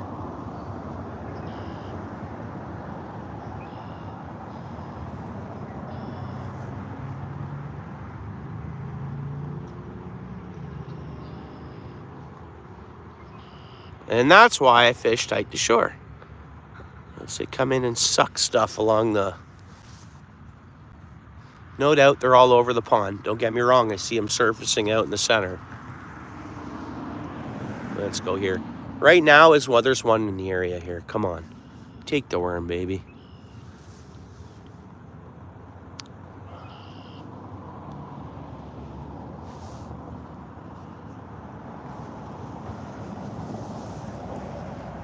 Yeah, I think their biggest one was at 13 pounds. Oh, they do they? Awesome, Daniel.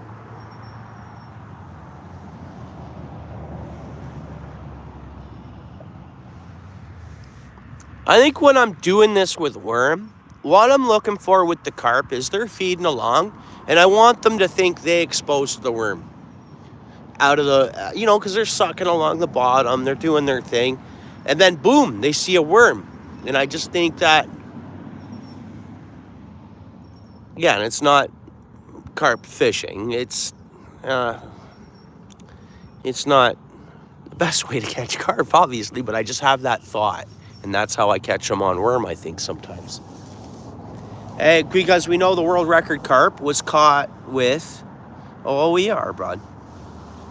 We are. What I thought with him, we'll do a little more, okay? Right here, though. We won't go way out there. Let's lure him. Keep luring him in right there. I don't want to overfeed them neither, even though I do think there's enough numbers in here that, you know...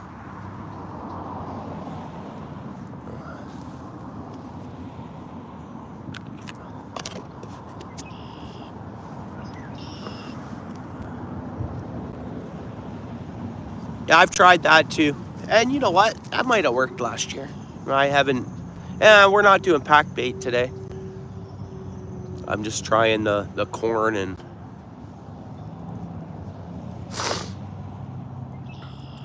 Yeah, first thing I said, you guys meet up with Dano?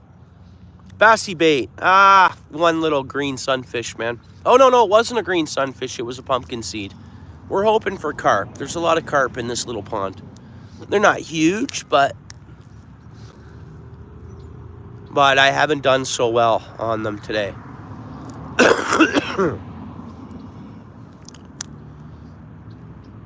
And the trouble is I'm seeing signs of them, you know? And they're just teasing me.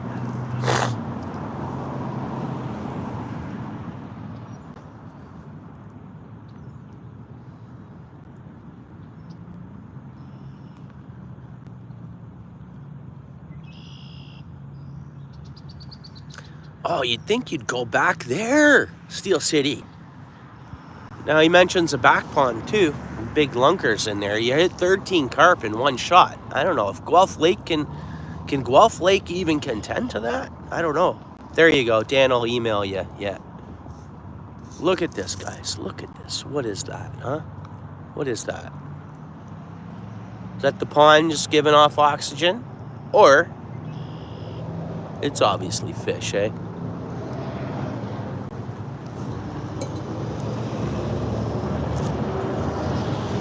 And I'm not getting the little hits from the... Okay, here we go. Maybe.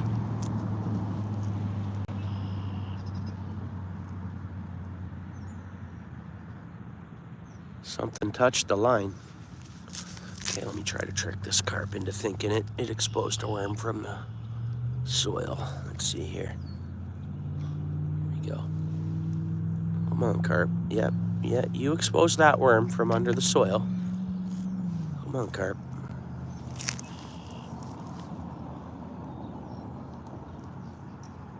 Not too much, fueled by fishing. Cool, welcome to the channel. I don't think I've seen you before. Welcome in. I appreciate you. It can be fish. I don't know. We'll let Paul Sway or Steel City answer that one, I'd say. Or Dano, or... I don't know. It's hard to say for me to say.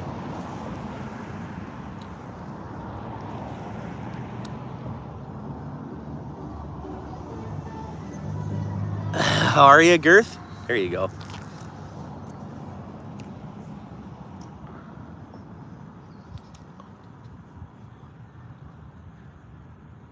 It's gotta be carp. Gotta be carp. Because if it was the sunfish, I'd be getting hits.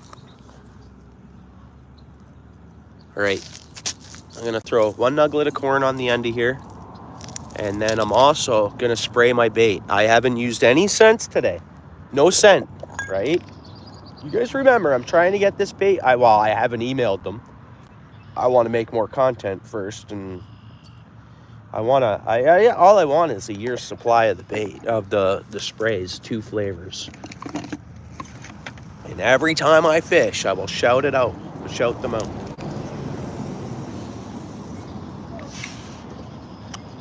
Nope, what I'm gonna do is I just added some scent.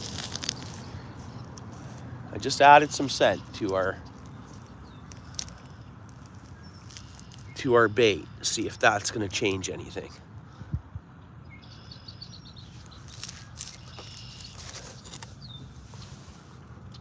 We got one over here sucking up along the shore. I can see the wake it's making. And sometimes they come right into the bulrushes. Now, there could be carp going, what's that smell? What's that smell? What's that smell? Right now, it's hard to say.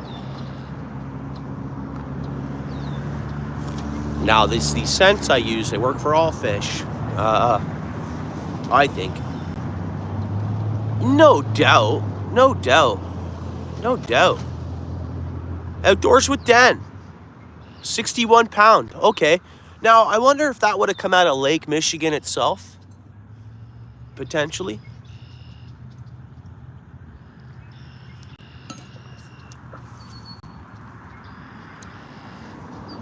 Yeah. That's a nice one. Now, I'm so happy to hear that everywhere fired back up the, what is it? The program for the name of the thing is, you know, lampreys. The lampreys. And Asian carp too. There's stuff going on with that. That a bunch of funding's been given out to, I think, Michigan and Ohio and then Canada side again too. Everything's up and running for the lampreys.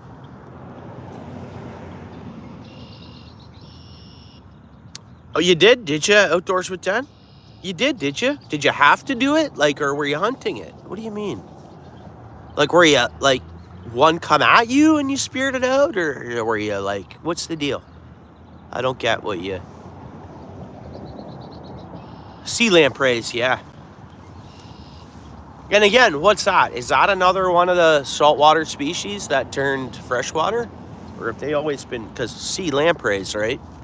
You think of a sea, you think salt water.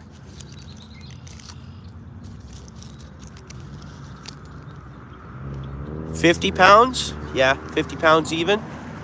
Yeah, Great Lake carps. I think I've seen some monsters schooling together when I've been walking along a Lake Ontario pier. And we're talking big carp. Unbelievably big. Nothing biting. Come on, fish. And things are, the road traffic's quietened up. The evening's coming down. The sun's setting. Look, there's a view of the sun. Too bad that wasn't right in front of us, eh, guys? I love that, eh?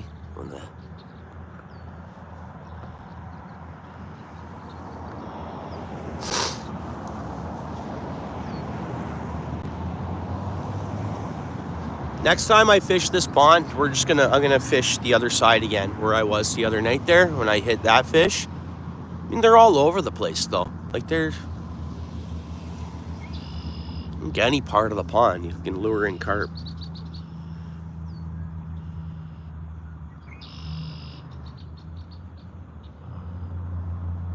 Oh, wolf. No, I'm thinking you were talking about an actual wolf.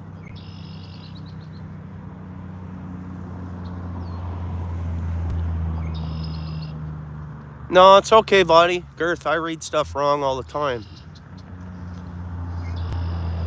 Kinda. Or I'll get in mid-conversation back on the chat sometimes, and I'm just lost.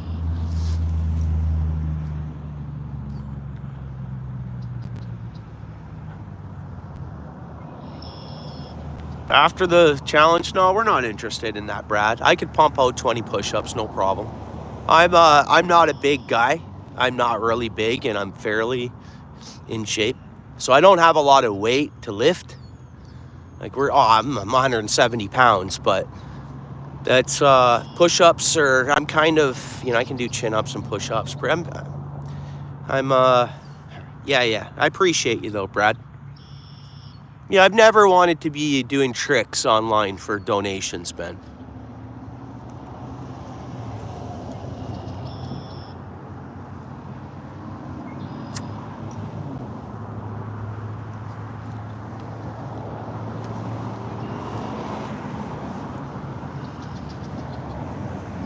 Nothing here, eh? I sent it up and nothing.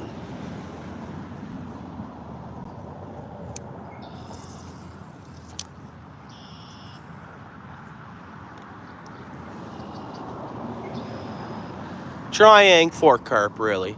Caught one sunfish, but I'm not being super professional, I guess, about catching carp. We probably would have had a couple if I was fishing like an hair rig style. I've had a couple blowouts or whatever, sucking in blowouts. So we probably would have landed a couple fish if I was, I guess, more serious about it. But we caught a sunfish and had a couple of bites. Hanging out. Enjoying the views. Tomorrow I'll get on fish. I'll get on a lot of fish. Guaranteed. You guys hear that? I can't. Oh, what do you mean, top water frog? I have artificial frogs not with me in my truck because I'm traveling with a bucket, but pike and bass are closed. So that's more or less what would hit that right now here is pike or bass, and I can't fish for them. Ronnie Riggs. Okay. Ronnie Riggs. Yeah, it's a pond, Brad.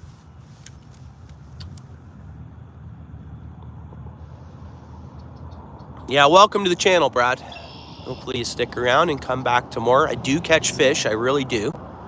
You can whip through my shorts there if you want, and you can see that I do catch fish. And tomorrow will be a good fishing day. I'm gonna make sure of it. I'm gonna go to bed good and early. I'm gonna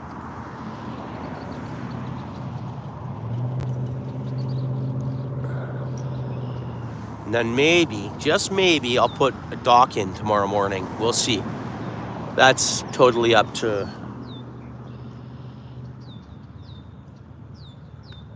It's not up to me, but I'll go prepared to put the dock in.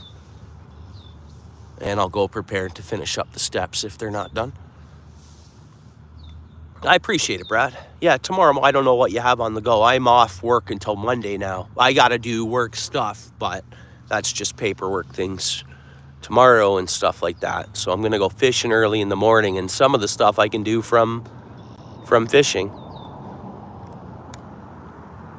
I think. I probably actually have to do nothing. I think I'm just getting an email of stuff that I need to be prepared for which I think I have everything I need. So we'll see. I'm waiting for an email in the morning, but I'm gonna fish first thing. And like I said before, anything I can do remotely, kind of. So, you know what? Just in case, I gotta say, at the latest, 11 o'clock. The reason why I say this is because sometimes I have to do chores. So I don't have to, but I offer to do chores. So it's hard to say. It could be as early as 7:30 in the morning, but at the latest case scenario, 11.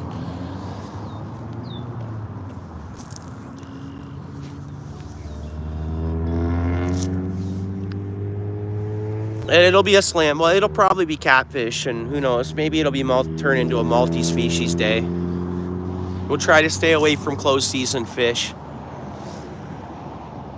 But we might get the accidental odd bass catch. It's always hard to say. Maybe crappie, but we're gonna target coarse fish pretty much. We're gonna soak bottom. Could get catfish, bowfin, suckers, who knows.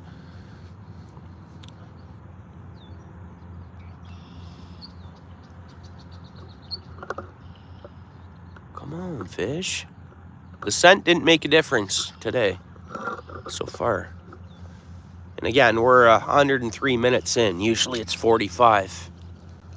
And I've had the carp have been coming around since I had gotten here. Yeah, pretty much outdoors. Yeah. I got to keep it, within the regs, but accidental catches are going to happen. I mean, I'm not going to be throwing a J19, or I'm not going to be throwing, baits I'd catch walleye on, or initially, big pike on or whatever. But see, I love fishing a small spinner for panfish. I do. I enjoy casting, right? And I have panfish hit spinners. But this time of year, when we're a couple of weeks from walleye and pike opening, a good chance pike and walleye will hit those too. So it's hard.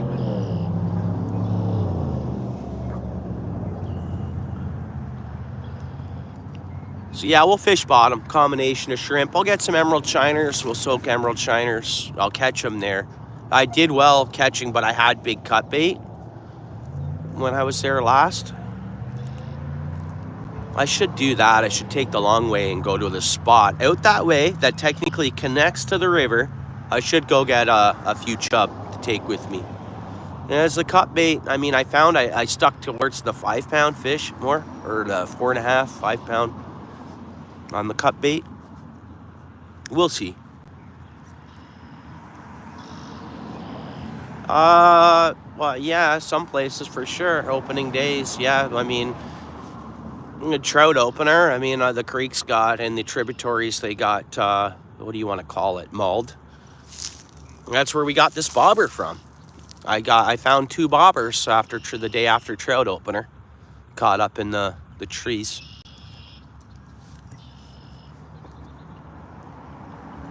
Hey, what's up, Garden? You there, bro? How you doing, dude? I see Paul's Way. Thanks, Paul's Way. Because I missed a lot of the chat. Thanks, C. Chester. Pardon me, Garden. How you doing, bud? What's up, Garden? What's going on?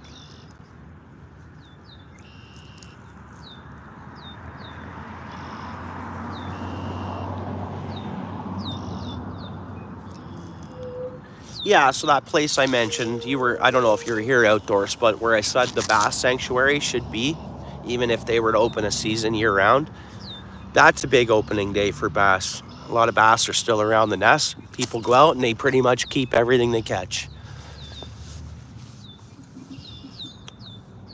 And you see online some of the groups and stuff, like, I don't do Facebook, but you'll see there on the groups, so you're holding up bass. So many fish kept opening day for the bass, and they're pulled off the nests. Now, what are we? Okay, now hopefully, you know what? Temperatures go up, it'll actually protect the bass, I think. If we can get the temperatures to kind of, which they are. I mean, look at how hot it was the other day. What did we hit? Above 30? Did we hit 30 Celsius?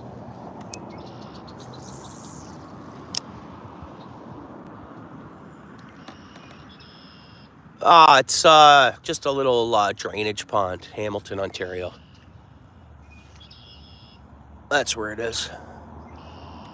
And there's plenty of them. There's ponds all over the place. Bros, if you're in this area, where there's water, there's likely fish.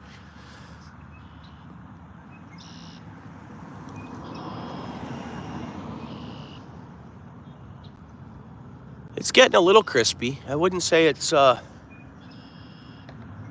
cooling down. But it won't go below freezing. It didn't go below freezing last night. I think we're in the clear of below freezing. I do. Outdoors, yeah, so like Lake Erie, we have zones in Ontario. So like Lake Erie and the Detroit River, they're open year-round. But like inland, zone 16, like inland, so like southern Ontario is pretty much, that's a good way to say zone 16 is a good portion of southwestern and southern Ontario, kind of. More southwestern, I'd say. Inland, off the Great Lakes, and even Lake Ontario, they have a walleye season. They might lift that eventually for Lake Ontario, never know. But zone 16, second week of May. Second Saturday in May.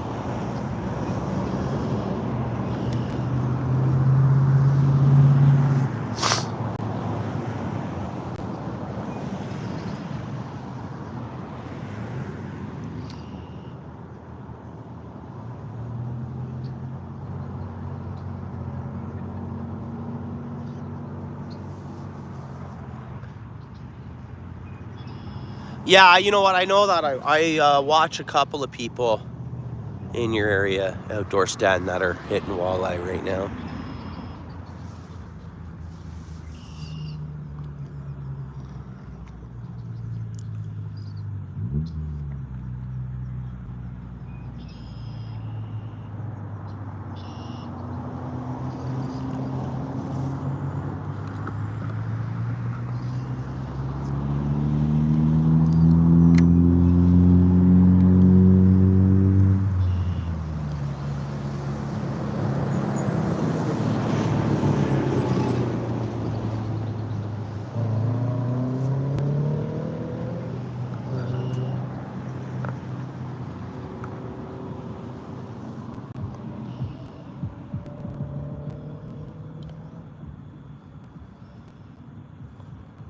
Oh, okay. Yeah, I know the Thames River is really good, but they closed. That's zone 16. And they have a big spawn that run out of Lake Sinclair. Numbers of the sturgeon are growing too, right? And On state side, you can fish for them. Canada side, you can't. From what I understand. Actually, that side of the border, they still allow people to spear them, really. I think. Am I right by that? Crop dusting? There wasn't crop dusting in front of me. Not that I've seen. You know what they've been doing is last week, they did a lot of controlled burns. Been a lot of that this year. I think we're predicted to have a pretty dry year. I think, summer. We'll see. Come on, fish. You know what? I don't mind this. Maybe if we do get one, it'll be a really good one. Like a large one. It's kind of odd. I don't feel like too good of an angler right now. But that's okay. I know I catch fish. No, I didn't fart, bro. No, and I'd admit it if I did. I mean, it happens. It's a human function, man.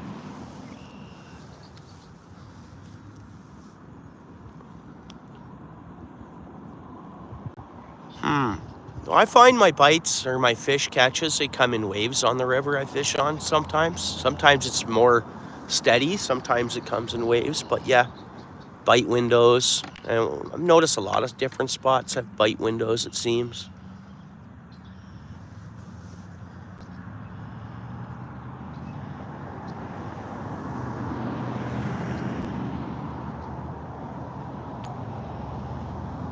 Wish I could trick something into biting. Yeah, exactly, Seachester. Yep.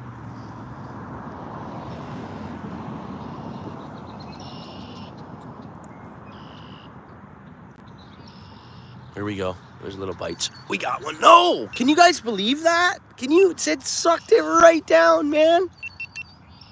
Like literally, that bobber disappeared. Are you kidding me? Literally, that bobber disappeared.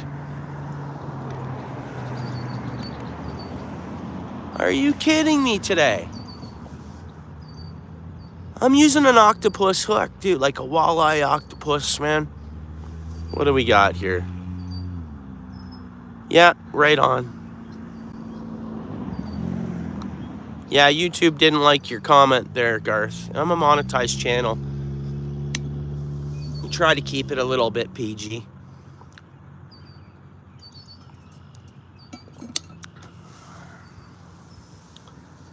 Yeah, okay. We'll try that, but I do that and they spit it out, it seems. That's okay, Girth. We're good. I get it. It's hard sometimes, right? I get it. It's all good.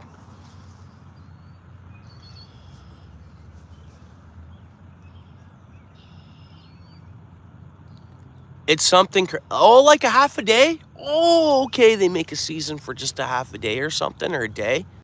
Interesting. Yeah, see, I don't know the actual seasons or anything. So here in Ontario, in Timmins up north, there's a river that have sturgeon in them. They're not like lake sturgeon, or the river sturgeon, I guess. Even though river sturgeon out west and stuff like that, they're the big, huge lake sturgeon and huge sturgeon. They don't seem to get as big, but you can target them, catch and release them. And I've been wanting to go to Timmins just for sturgeon. It'll happen. I mean, last time I was way up north for a couple of days visiting folks. I was gonna travel up Timmins. My son just didn't feel like it, and we had good fishing where we were, so we didn't end up traveling a little bit north to...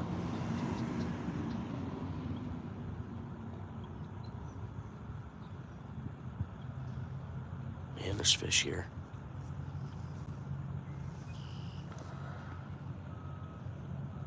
Oh, okay. Okay. Well, I know stateside, the St. Clair River, they've done a lot of work for, and the Detroit River, they've done a lot of work for the sturgeon to help, you know, spawning beds, spawning grounds. So hopefully, I think their numbers are growing. I think.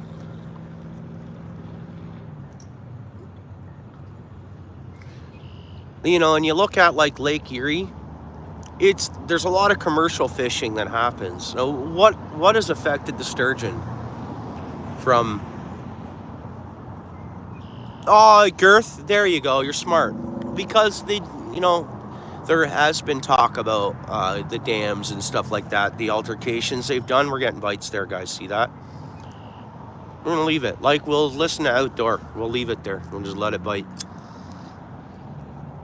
That's probably sunfish though, not carp. I could be wrong though. You never know. The carp have hit like that here, exactly like that before, and I've hooked a carp. So yeah, they'll start. The other night I was here, I seen a couple carp breaking water, and it'll happen right about now. Street lights aren't on yet. Okay, we're roughly, what time we fished here the other day till my bobber went over to the bull rush. That might not be a bad spot for it though, because I think the carp are more comfortable when they come across a bait tight against something like that. Here anyways, something has it and it's not bobbing. You think there's a, all right, we'll move it. I don't see anything. It did it take it over? Yeah, because for it to drift that way, right over to that corner, yeah, something took it over there, eh?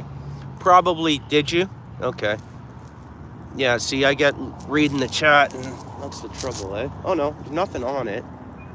Huh. The worm has been touched. This has got to be the sunfish or bluegill.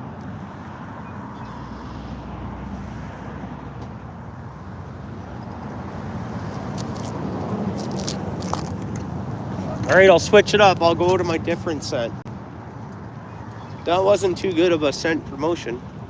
Like, it's, oh, let me scent it up. Oh yeah, that'll be little sunfish jumping there.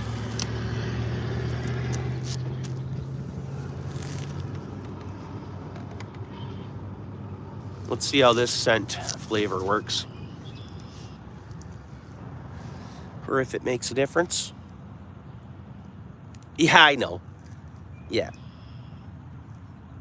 Well, I soaked just the plain corn there for a while too, and I didn't have anything happen. Last fit carp I caught in here was off the float fishing. Maybe I was wrong by float fishing today. I have no clue. Oh, I can't tell you the bottle and name and all that. Outdoors, if you watch enough of my stuff, you'll find out. But what I'm trying to do is get them to hook me up so I can hook them up with telling you the scent I'm using. So what I'm trying to do is get free scent in trade of promoting their scent. So if you watch enough of them, there we go. Oh, guys, did you see how deep that went? Did you see how deep that went? Yeah.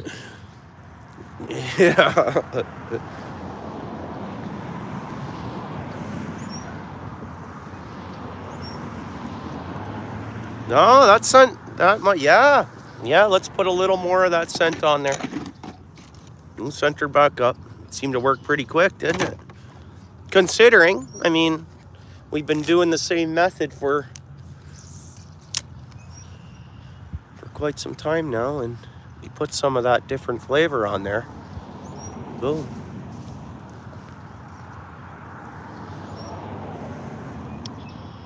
Yeah, I think so. I think you're right. I thought about switching to a smaller hook, but let's just see.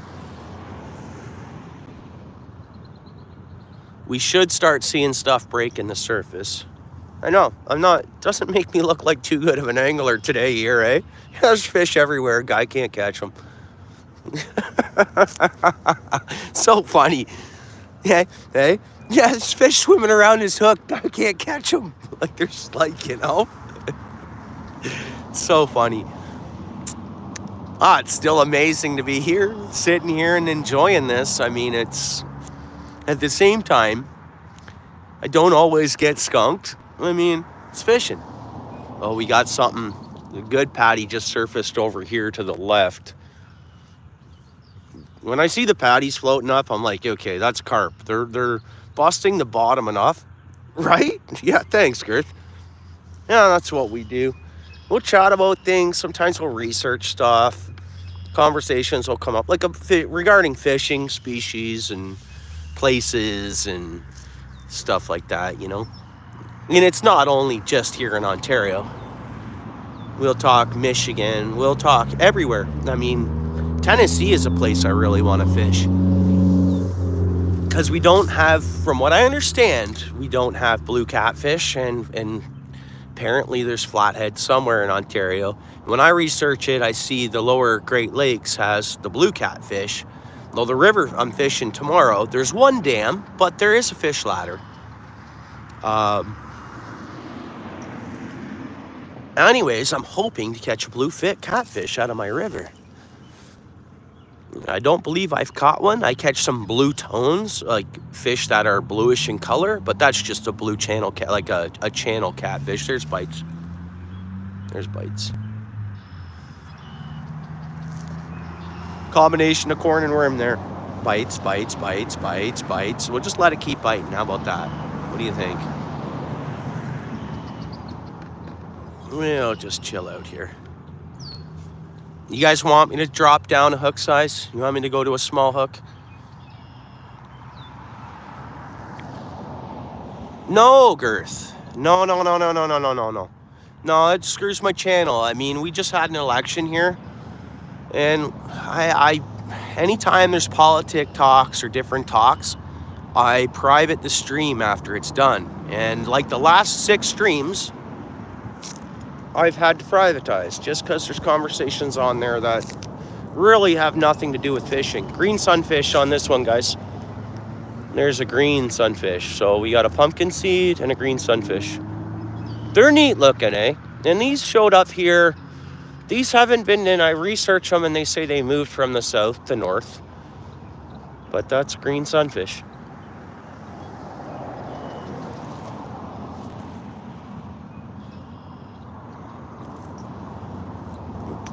Oh, what do you mean?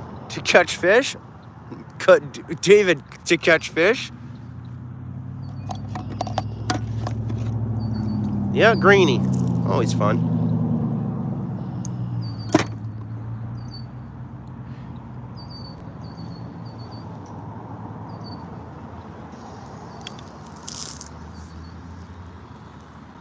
Yeah, I know, eh?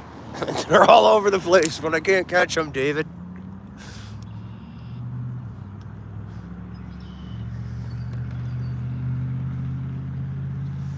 Fights already, guys. The greeners are in the house. Oh, we got a carp.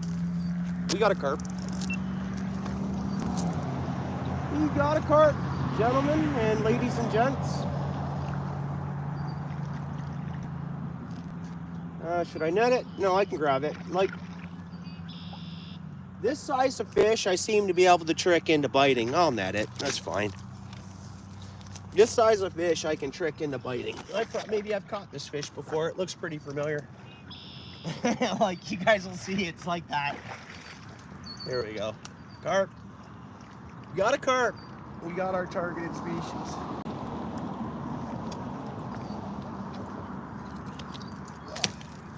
Let's just grab it here.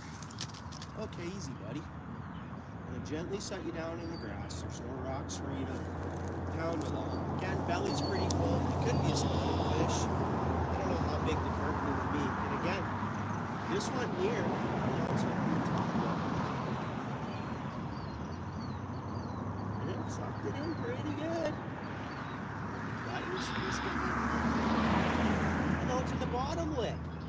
It's through the top and bottom lip. Wow, I've not caught one like that before. Oh, buddy. And I've never had a carp bleed from its mouth before. And again, I am just hooked in the upper lip.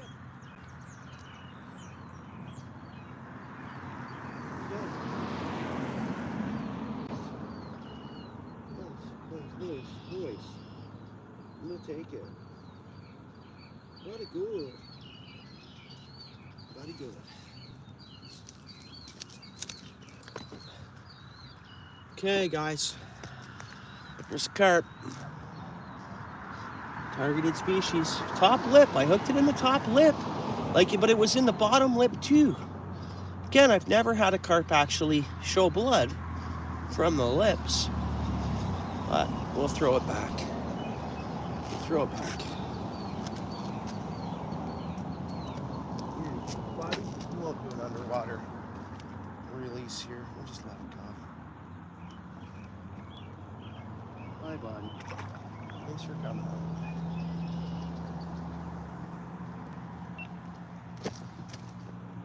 And you see, really, that fish didn't hit any different than the sunfish, really. Almost, you know, it's always hard to tell what's biting, you know? I would love to, Dano. I would love to. I've never caught a mere carp before.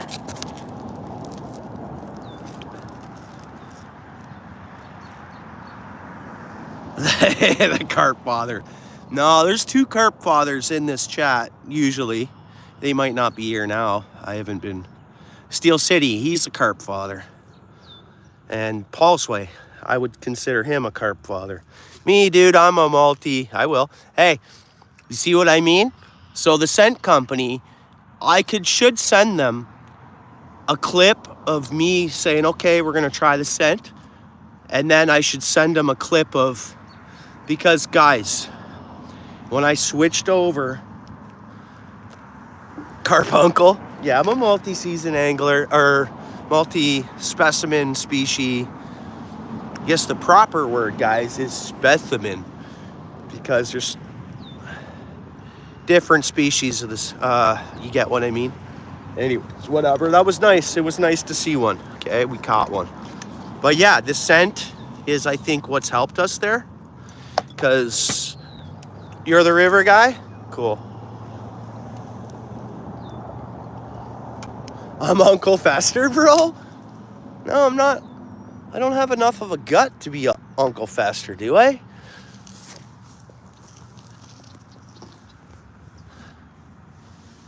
The scent did help. I believe it did.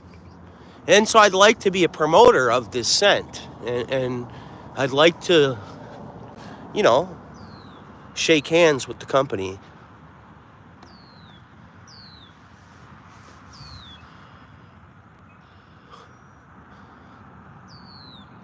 So I really don't want to advertise until they give me a couple of cases at least.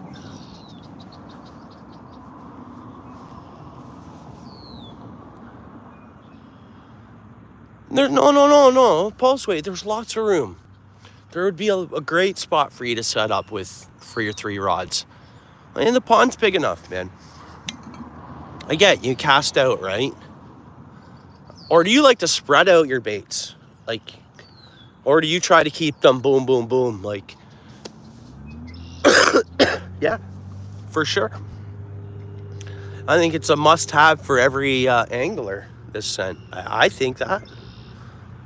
You know, I believe in the product, so I want to promote it. I just don't want to promote it for nothing, though. Too much of that goes on out there.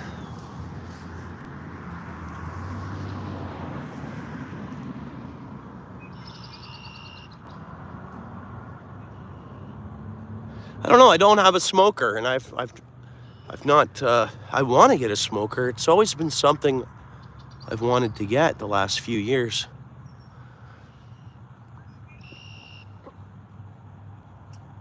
Oh, you do. Oh, okay. I see. I get you. Okay.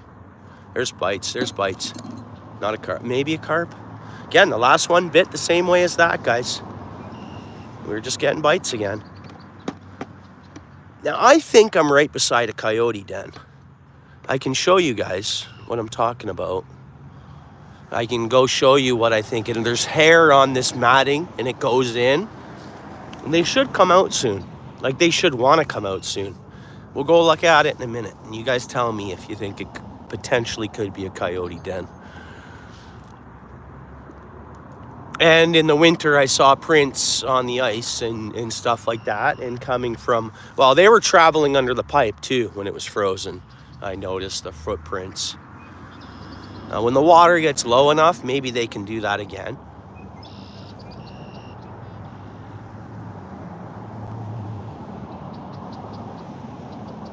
They won't come out if they hear me? Yeah, I figured the same. And I will have a couple of street lights come on. When I'm literally not far away from the den, man. Look at this. It's right there. It's right there. It's in there. I believe it is. I got to get that garbage out of there. I should pull that out today. I was here last time I was here. I just said I wasn't cleaning up garbage that day. It's never ending. Let's pump this back out a little bit. And let's check our bait. No, bait's good. We got horn and worm on there. Same thing that last one hit on. And we just had I think it was probably carp. Maybe. Let's try that. You guys see the bobber? Yeah.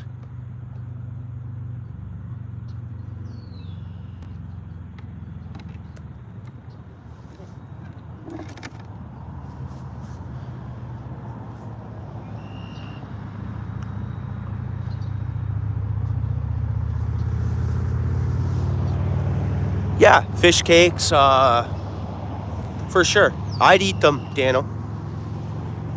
I should do a keep of fish cakes. I should. Be a good stream. We'll make them on the stream. Start advertising people to eat bluegill and sunfish, you know.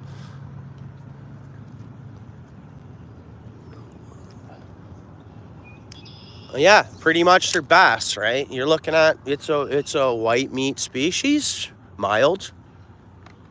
You know, make your cake patty, and you can eat it on a bun with tartar, or, you know, breadcrumb it, deep fry her up a bit.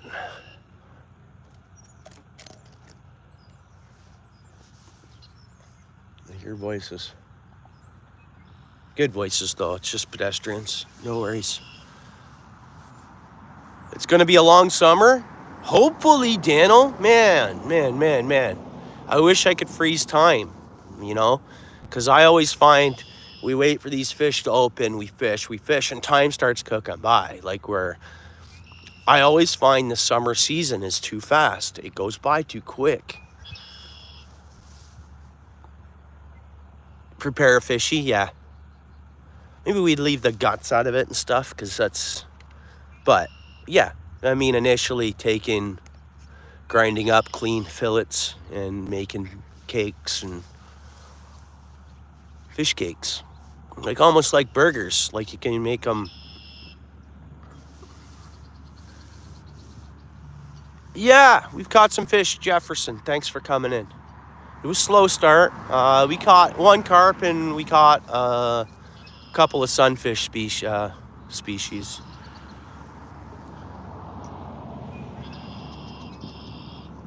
Oh, that's what you mean, eh? The heat.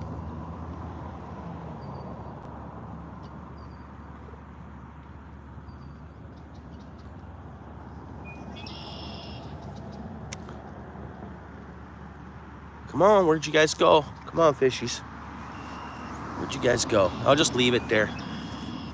Leave it where it is. I have not ate one, Den. I've never cleaned one. I have no idea.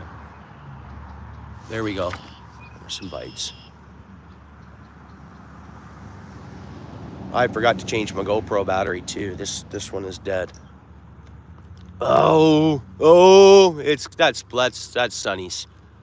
Ponk. We'll leave it be for a second. You see that? Look at that bobber going. That should be sunfish. But I think the scent has helped. I do. Promoting bites where the fish are like, no, I want it. And that's kind of what you want. Yeah, thank you. Elfish Tanks, thank you. What we got? Whoa. We took our corn. We had bobber down there. And the chat can do that. Yeah, you can, fishing life. you can miss some fish, I believe. It's gonna happen. Like, it's, you looking at reading a chat and your bobber goes down, and you're talking carp. They suck in and blow out real quick, and that's, you know, that's why you get into the hair rigs and stuff, I think, you know, because on the blowout they'll suck it in and blow it out. On the blowout they'll usually get hooked themselves and then run. But thanks, Daniel. We got 50 likes. You guys might see 51 on your side. It's been a nice stream, guys. It has been. I mean, it's been a nice hanging out. A lot of folks have come in. It's been really good. It's been a nice stream of hanging out, guys. Yeah, we're not on super fish numbers, but it's been good. Oh, no, Girth. We caught the carp, and we had one more bobber down, a couple more bites. But thanks for coming back, bro. But yeah, it's I don't know. We're gonna see. I'm gonna keep fishing here. Okay, good. Yeah. Did I bring a charger? I got my charger box, but yeah, I got it. I got a charger. Oh, okay, cool. Right on.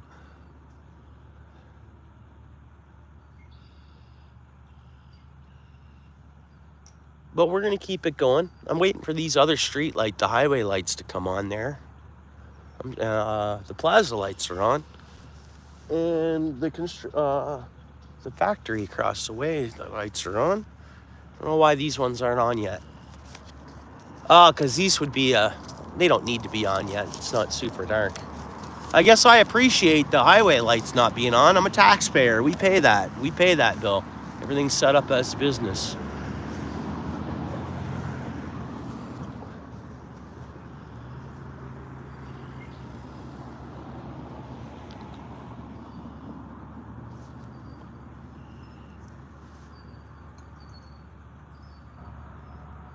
I've not heard of that one, that lake. I can definitely look it up later. I won't forget the name. Mountain carpies.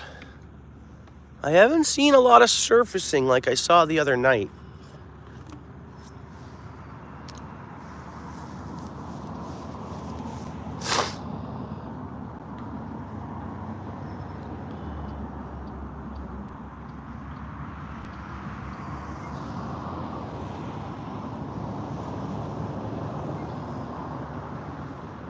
Where'd the fish go? Was that like a bite window? Oh no, there it is. There's the fish. Come on. Take it, take it, take it.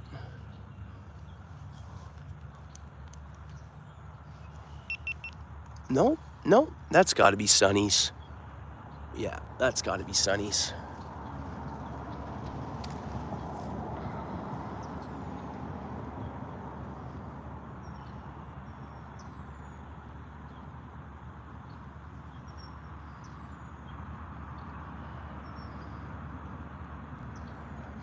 A little more scent on here.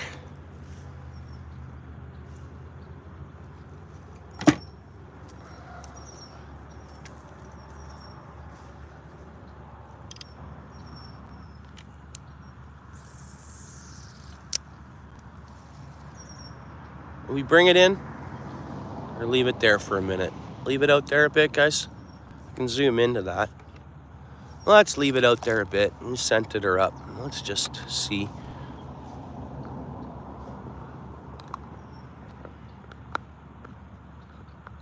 Oops.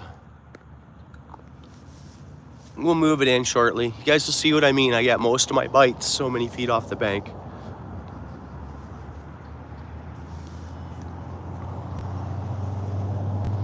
But we never know. Maybe we'll get a bigger. Like, I've caught a green sunfish here the size of my hand, and I was impressed. And I'm like, how big do these fish grow?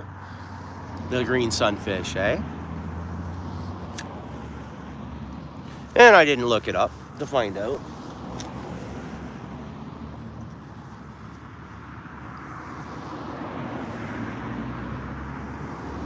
Yeah, they are. Yeah.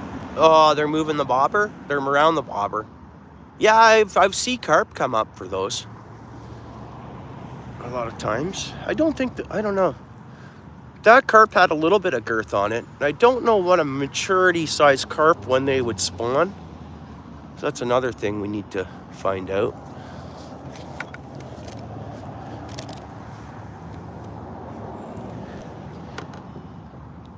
And I'm a believer in smaller bodies of water. A fish will only grow to a certain size, just like an aquarium. So in some places, like if you catch a smallmouth bass in Lake Erie and then catch one up in Sudbury, size-wise, it takes that much longer up north for a fish to grow. The harder winters, the colder, the more dormant time, etc., right? That's the same thing as our catfish. Go down to Tennessee, those monster catfish.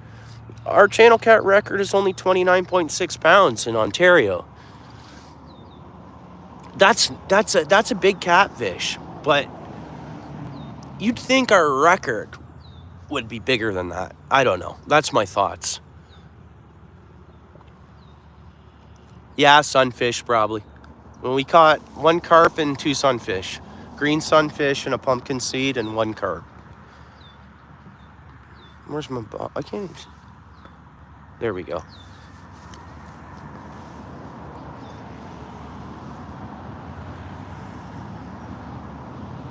Bugs. It's bugs. Bugs on the water, and it can be like sunfish breaking water a bit. Grabbing things on the surface. We can see carp. Like the other night, carp were doing that here.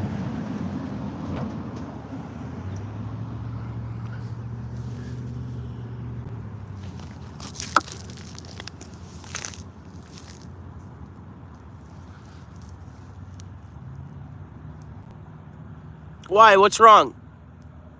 Yeah, man. Why'd he do that? Like, come on, eh? There's bites, guys. I missed it. Gotta be Sonny's. Come on, it's still there, though. Come on, Sonny. Yeah, Michael, why are you doing that? Why are you doing that, huh? You already called them? Good. You're only gonna make me have more connections.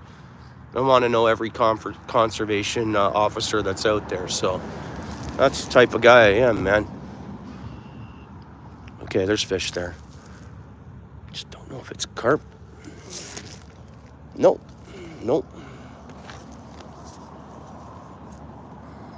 Yeah, it's okay. Yeah, nice. No, I get it. But why is he doing that? I already told him that I don't mind. Call him. I want to meet his... You're talking to a guy that I'm signed up for the next 3 years. I'm prepaid, man. You kidding? I'm a prepaid angler. I'm good for 3 years. I think it's 2029. Or is it? Yeah, 2029. I might have to get a new one. No, 2028. No, the end of 2028. So yeah, for 2029, I'll need a new license. 3 years in a row, buddy. That's the easiest way to do it here in Ontario, because you have to renew your outdoors card every 3 years. So this way, I buy it 3 years in advance. They send it to me. It's stamped on the card that my tag is good for 3 years. It cost me, and I was a little tight when I had to get it. Like, it was but I still made it happen because it's just easier to buy the 3 years in advance.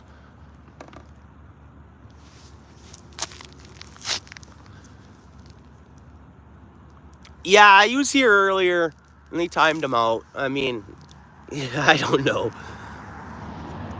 You'd think he'd just want to chat and hang out, but... Oh, right on, Michigan.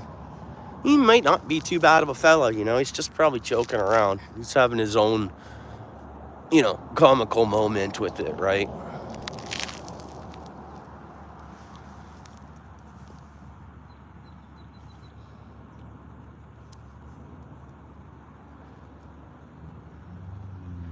Oh, no, yeah, you're behaving, are you, Girth? Right on, I appreciate it, eh? Come on, we get some more fish yet. Come on, highway lights, come on. Maybe they're set for 9 o'clock. Again, it's taxpayers' dollar on those highway lights, so that's okay.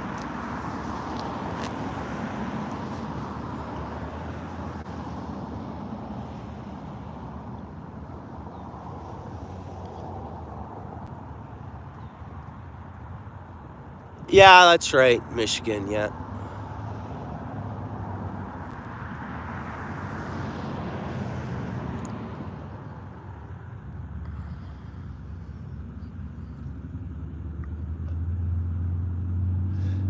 My guess is most of the conservation in the area will be focusing on the Grand River right now, I think.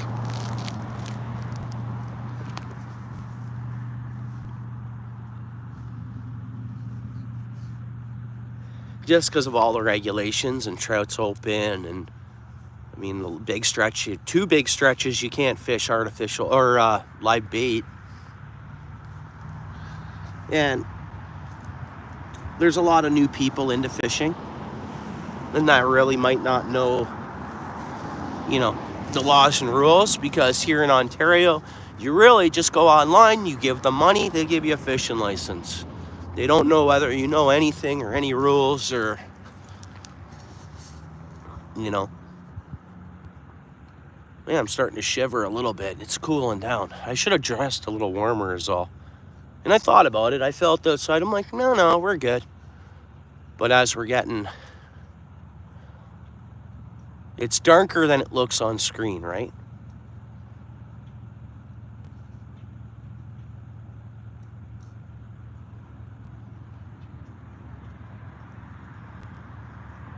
Go on at 3 p.m.? No, because you got to be stretched out.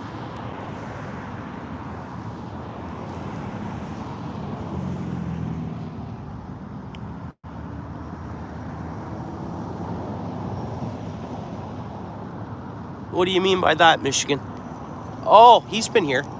He's been around. Yeah, and when he come in, we were talking about a certain conversation, and he really fish on.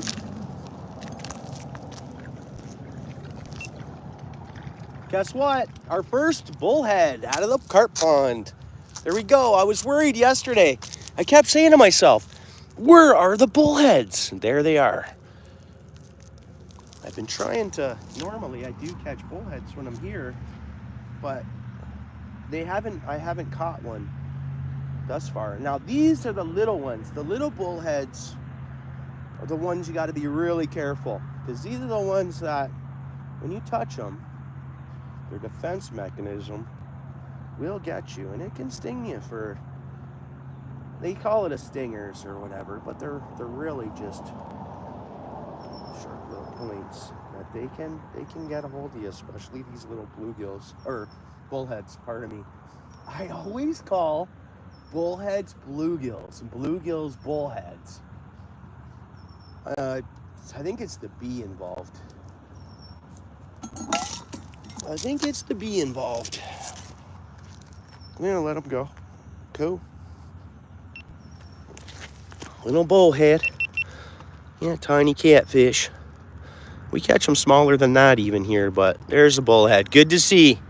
Good to see. I was getting worried. I'm like, what's happened to my bullhead catfish? And there they are. So there's another species. Good old, and let's see. Yeah, brown bullhead. Doesn't have the white tips. That's what that is. Regular brown bullhead. Cool. Here you go, buddy.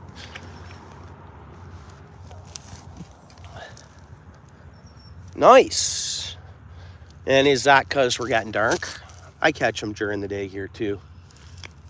It's not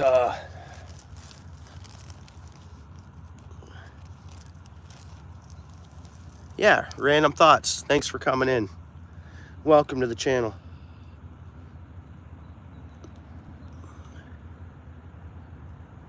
Yeah, good time to tune in. Well, we've caught a couple of sunfish, 2 different species of sunfish. We caught a carp, and then we saw a bullhead catfish there. So, and we all know Fishing has gotten better since I moved over to this scent. It's 2 pounds. That's it, eh? Really? Really, eh? So my buddy beat that record. He just didn't hand it in. My buddy caught a massive one once. He could have got the Ontario record there. But he didn't. He threw it back.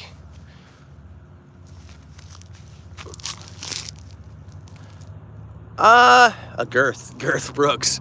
A girthy carp. Oh, we got one right here, right in front of us, you see. I don't see the initial fish. I just see the mud moving around and the bubbles coming up. Let's see, maybe we'll get another fish here.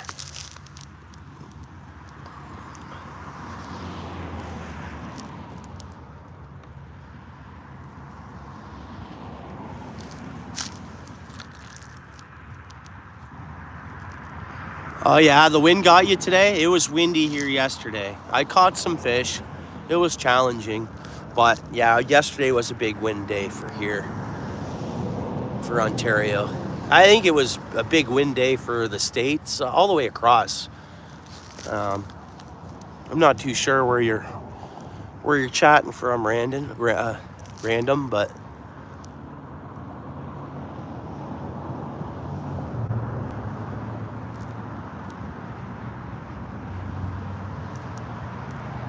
I think so. Yeah.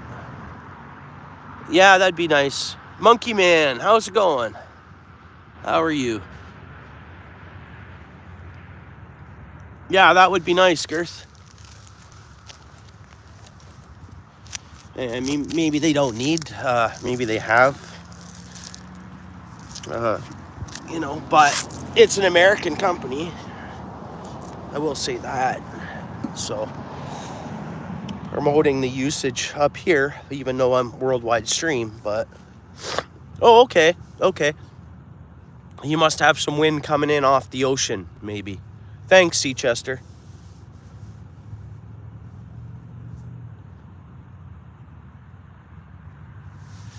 Yeah, getting an ocean breeze.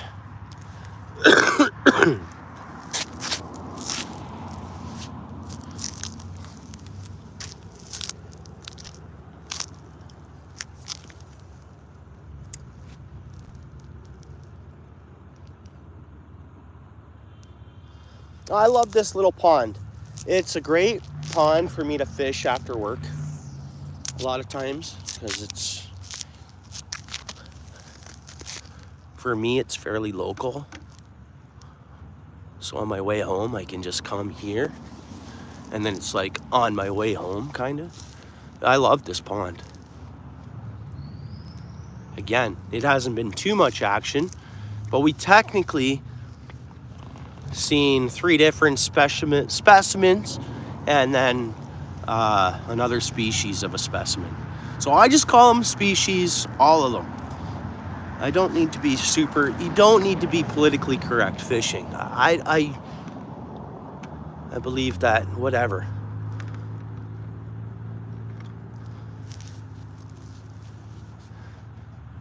Okay. Into the blue, how you doing? Limitless Vibes, how are you doing? Thanks for coming in, I appreciate y'all. Yeah, I love the East Coast. I want to get to the East Coast.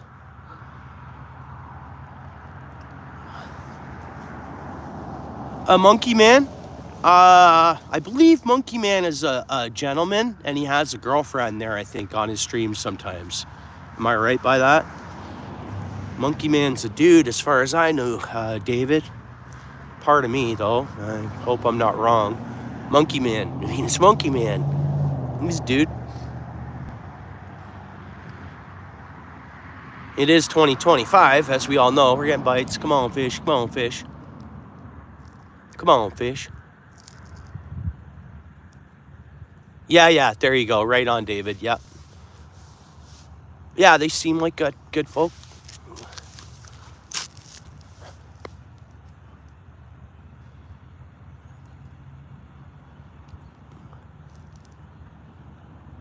You knew I knew that, Monkey Man. I've stopped by your streams, you know. I'm subscribed to your channel. I know I'm not there all the time, buddy. I'm busy and a lot of times fishing and at fishing streams and stuff like that. As you know, bud, you seem to be a decent human as far as I'm concerned, and no.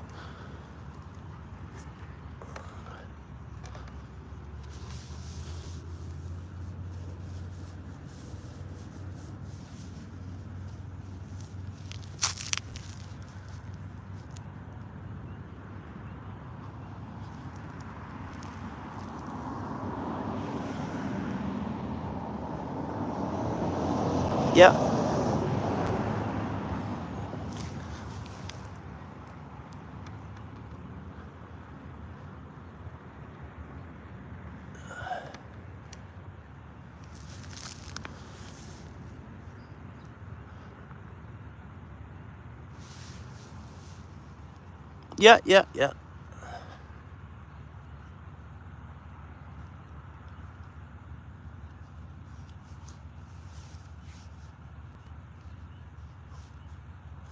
Bites. Take it down. Let's catch this one. Yep, we got it. Ah, it spit it. It had to have been a little sunfish.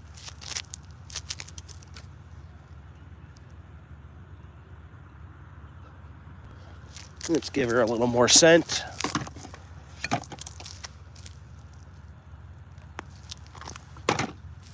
I brought the scale with me too, just in case we caught something sizable that was worth weighing.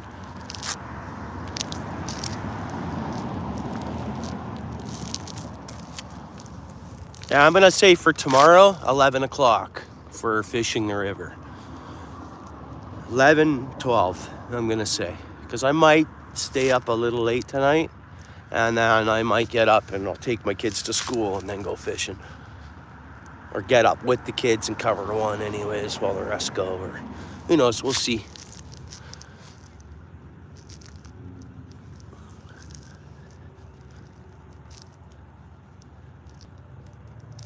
Yeah, they are, and they're great. You come across like-minded individuals.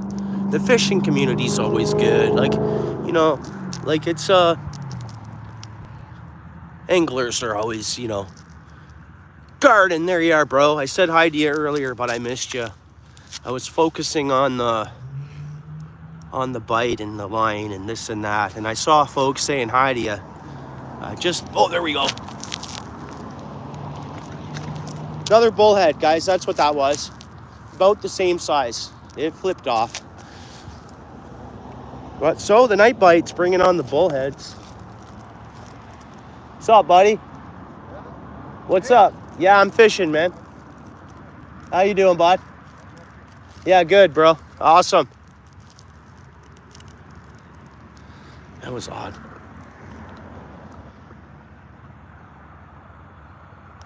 Good. It's all right. I'm good, guys, as you guys know. Cause everyone was kung fu fighting. Ding, ding, ding, ding, ding, ding, ding.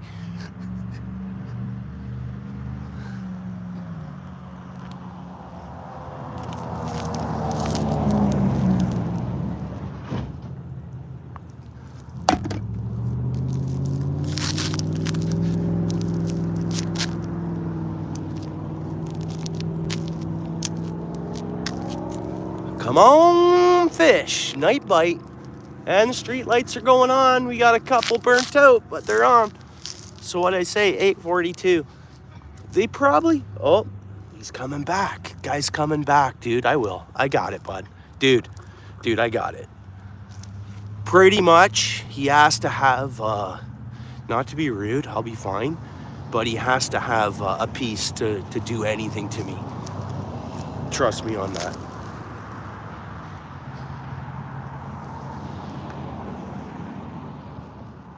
I'll be fine. Very safe place I live.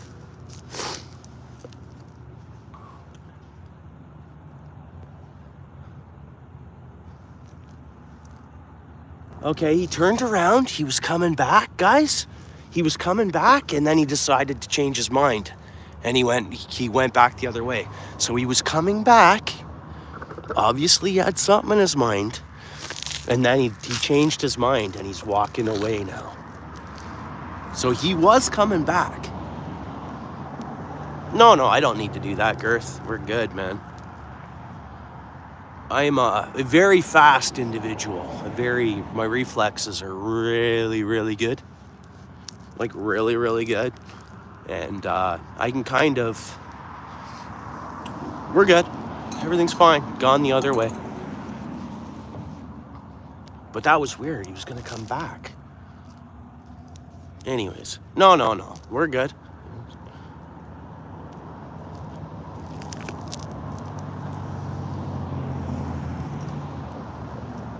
Oh, yeah? Really?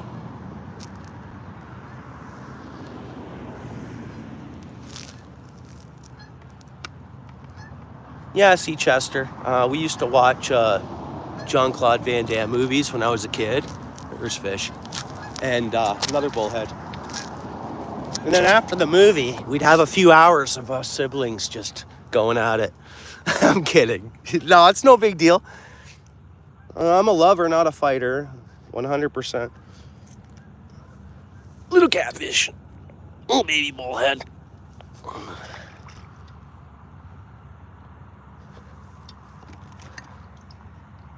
Really, eh, Garden? Yeah, I mean, mental illness and, it's out there and there's a lot of stuff. People just sometimes are just off and not thinking right, I think, or they've had, I don't know, I can't explain it, but, you hear about nurses and doctors and they get, like, sometimes people just aren't right and, Really, eh? Well, I'm glad nothing bad happened, Garden. What do? Just walk away after that? Yeah.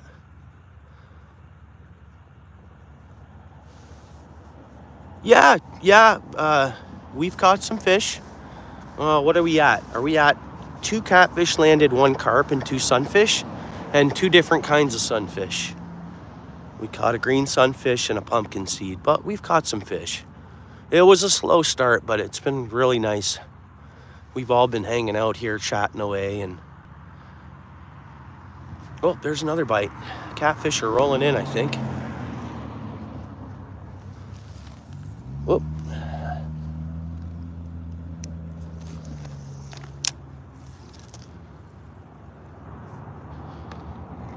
Yeah, I got kids to feed. Yeah, I gotta make sure I can make it home every day. And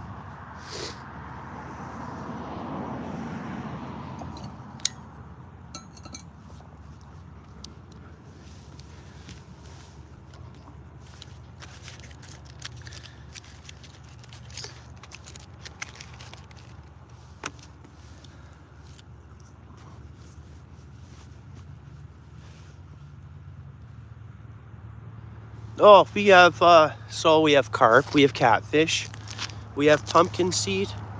I've never caught a bass or a pike in here, but there's bass and pike in the area, but this pond I haven't caught one in. So right now, I have caught today every species I've caught in here so far. I don't think I'm forgetting about anything. Bullhead, green sunfish, pumpkin seed sunfish, and carp. That's all I've got here. Don't tell me. Hopefully this just shut off and the battery's not dead. I have another battery, but...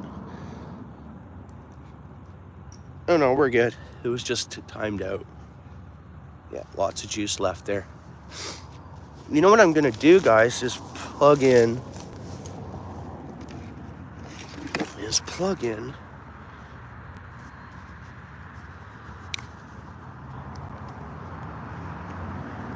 That guy might have meant no harm at all. Maybe he was coming back to ask me how he could fish here or something. You never know.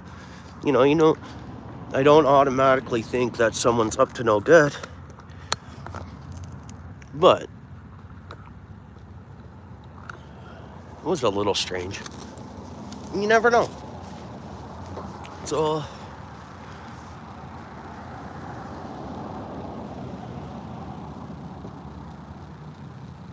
What do you mean? Something creeping in the... That happens to me sometimes. I'm fishing at night, different places. Animals come out at night, right? A lot of them.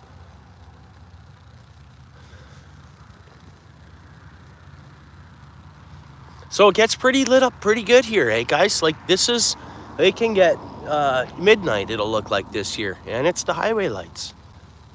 Well, this pond's lit off at nighttime.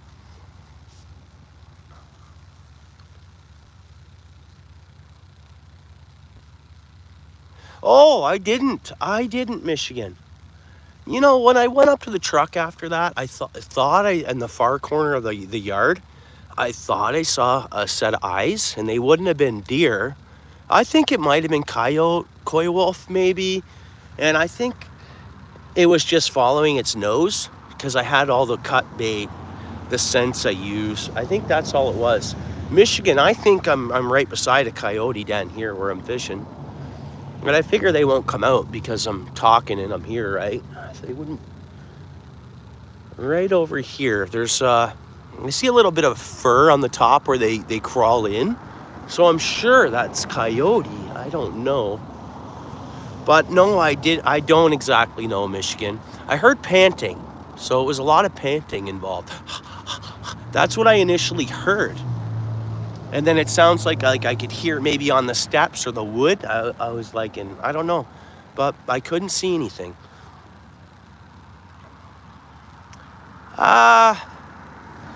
I'm gonna say it's not that I don't believe in them. I mean, okay. I've not seen one.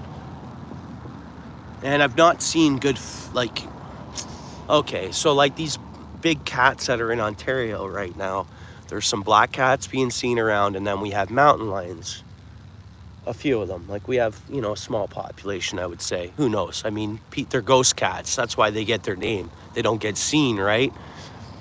But there is good film that does end up getting captured of them. Now, who knows, man? Who knows? Yeah, it had to be a coyote, Yukon. That's what I figure. And it was just, you know, we have coy wolves. They're like a bush wolf. We have the wily coyotes. But then we have coyotes that are mixed, like they're a bush wolf. They're coy wolves. I think it might have been a coy wolf because it was panting pretty heavily. But a coy wolf should be smarter on people. Get that wolf gene in it, right? Like that. So I don't know. Thanks, Yukon. I appreciate it. Welcome to the channel. We do a lot of fishing, a lot of conversating on the lives. You know, we'll discuss different species and different seasons of fishing, and we'll do some researching. It's a lot of fun here. Coy dogs. Yeah, I'm thinking it was Canadian.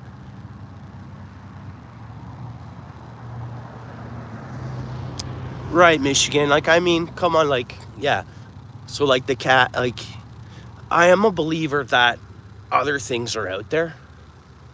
So I'm a believer that at any time, I believe that new species could be dropped off here.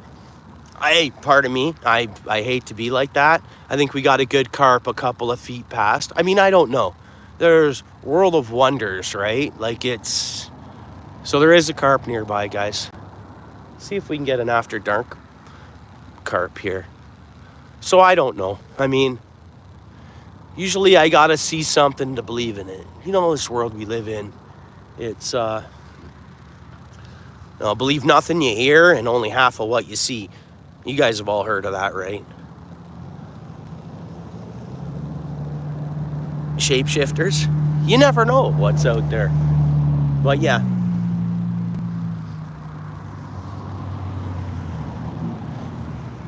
Yeah, and they don't care. But that's when I think when you have the coy wolf and there's a mix of them. And there's always been rumor that those were genetically mixed and let go here in Ontario. Yeah, but you never believe. I mean, but yeah, you're right. Exactly right. But they might be better controllers at like sick deer and different things like that. And a coy wolf, the coy wolf mix. So let's go back to these big cats. You look at these big cats and you look at the food chain, and they say a big cat is dominant over a regular coyote, but a wolf is above the big cat for whatever reason. And I've recently researched that tail, the random thoughts. Yeah. Yeah. Hey, you never know, Michigan. We're getting bites. You never know, bud. You know me, I'm not I don't know. Never know. I don't know. The universe is big. You look up, you see the stars, you see the moon, you see what is all that, right? My line drifted over into the bulrushes. We're going to leave that there till we get a bite. We should get one. You should get a fish here, I'm thinking. Yep, we will. I mean, it'll likely just be a catfish, but hopefully I'm wrong and it'll be a carp. Oh, for sure. Oh, you guys know Russ P. He lives in Toronto there. You can go up, search coyotes downtown Toronto. You got people holding their little dogs. The coyotes are standing at the crosswalk waiting to cross the road. Like, literally. It's some hilarious film this winter that has come out of coyotes in Toronto, in city limits and stuff, right? Yeah. Yeah, but for some reason what I researched is on the chain of things, a wolf is above the big cat. No, that could be wrong information. No, I think we have a carp tailing around our bait there. I'm seeing the water break a little bit. A little bit. Maybe I'm wrong. I agree with you. I don't like coyotes. We got it. It'll be, what is it? Green sunfish, probably? Yeah, that's a greener. Definitely green sunfish. Cool looking though. You know, and it's like a green sunfish. You know, definitely there's a warmouth gene in these, I would say. And again, warmouth's just another sunfish, but pretty neat.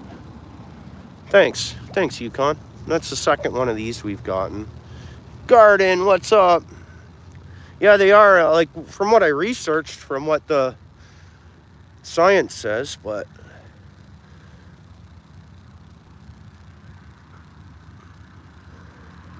yeah, you know what, Michigan, those I think the mountain lions, when they talk about them, sometimes they underrate them, I think, because I agree with you, man.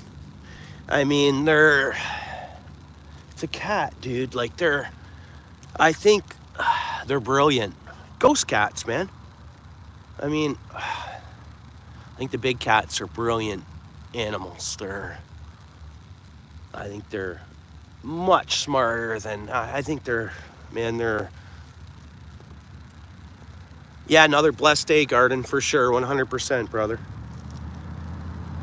Brother Garden, you know it.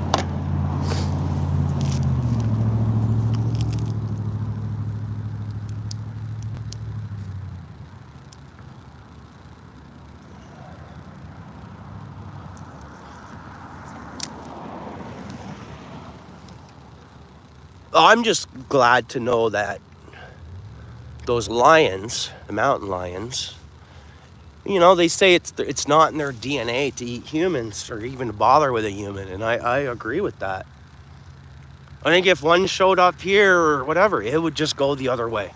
They wouldn't want, it's got more than enough food. It can, what I missed there? Yeah, I agree. Oh, me too. But at the same time, though,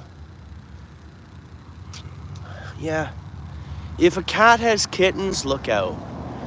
I do believe that a mountain lion stays away from human beings. And you know what? I think their IQ is big.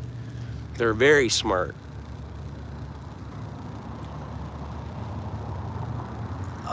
They do, but they're starting to not be able to deny them as much. Well, now in Michigan, they got breeding kittens. Someone got film of it, and how it happened. Did you know these people just pulled over on the side of the road, Michigan? I don't know if you found the story. It's on YouTube. And kittens just come out and started walking around their car and everything else. And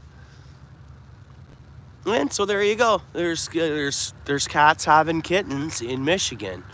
But they've probably been having cats in Michigan forever, bro. You know, or kittens in Michigan, the cats have been, I think, you know.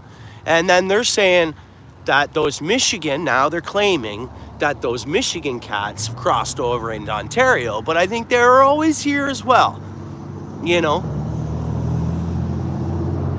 Mountain lions, yeah, that's what we're talking about. There's some, you can look it up for Ontario, Girth, it's, we got some black large cats running around. Now the MNR says they're pets that have been let go, but other scientists have said that if they're cats that have been let go, it's in their DNA to be around humans at that point. So at one point, one of these cats will approach a human. Now in every case with these black cats, when they've been seen, they've gone the other way. No human has ever been approached by one. Oh, they're the fastest thing on the, you know, a spot over here that I was fishing yesterday. Once I parked and I got out and I fished, and on my way back to my truck, the grass gets really high, like really high. And I'll show it one day.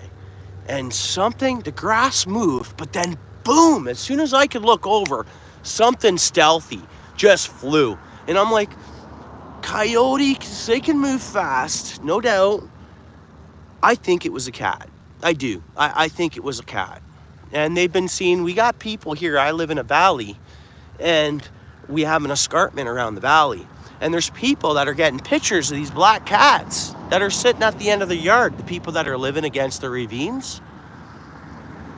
Now they're saying these cats can travel, you know, 50 miles a day or whatever it was I researched there. But, or whatever, they can move along. So they're not the same cat. They're all different sizes being seen. They're not the same cat. Now we're gonna go a month ago now, if you search up big black cat spotted in Caledonia, Ontario, a contractor was saying, did a job, was saying bye to the husband and wife. He looks over and they got it on film, and this thing is big. It's gotta be a big, it's black, it's a black cat, and it would be a tom. The size of this cat is a tom. A lot of the other cats that are seen aren't that as big as, that's the biggest one I've seen filmed. Oh yeah, right on, Michigan.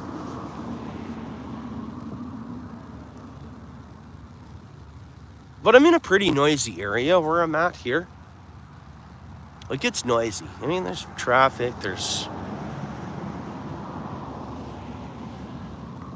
Oh yeah, we're dark. It's a lot darker here. But we have, the street lights are lighting it up enough. This is how dark it'll get on the screen.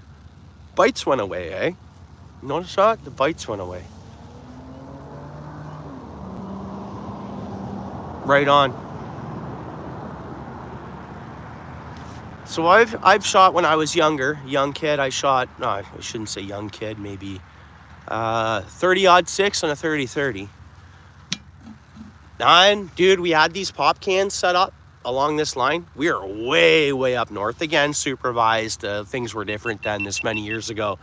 Like tons. Like I'm going back, geez, not far off 30 years.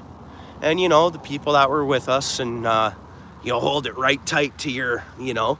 But man, this thing fired through. We were just plinking, like, you know, 22s, and but dude, through the pop cans. You know when you have a pop can on a fishing line, tree to tree, flew through those pop cans. It didn't even move. The string didn't even move. The velocity was like unbelievable.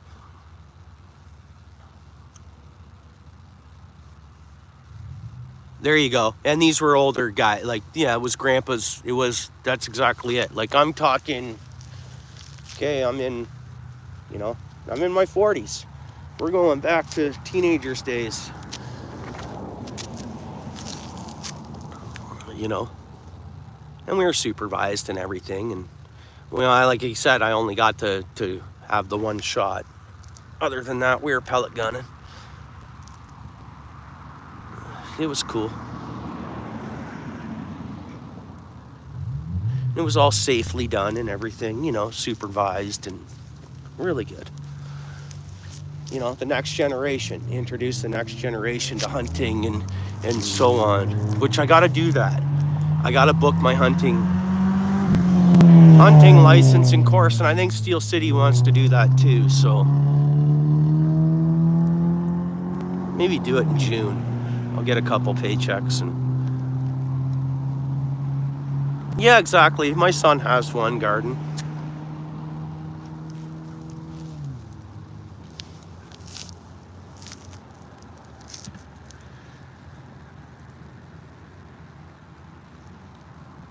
Oh, really?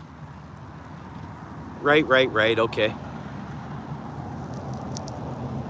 Yeah, they had like this big, huge rock berm too, so anything that went past would end up in the rock berm, like crushed rocks. It's pretty neat.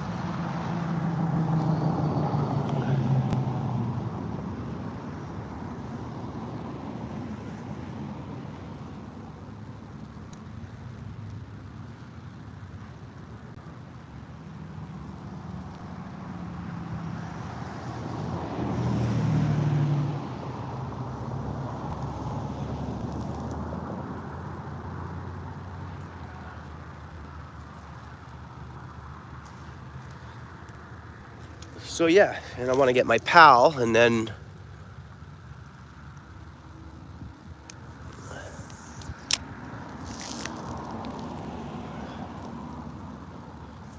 we'll see. Bites kind of stopped, eh, guys? We had a few catfish hit there, and then while you were gone, maybe I think I don't know how long you were gone for, but we caught a couple more of those bullhead catfish. The bite kind of stopped now for whatever reason. I don't know, but let's see. Yeah, you don't get those around here commonly, as far as I know. Actually, guys, I saw an advertisement of a place I can go, and it's a firing range, and they'll supply the gun and everything, and no license needed, apparently. It's on their sign. I seen it yesterday. What is going on?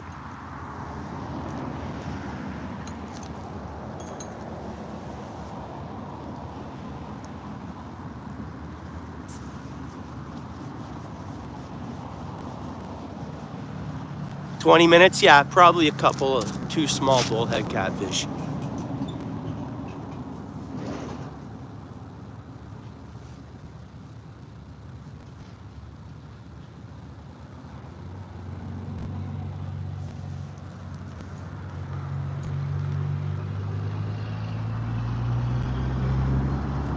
Oh, were you? Okay.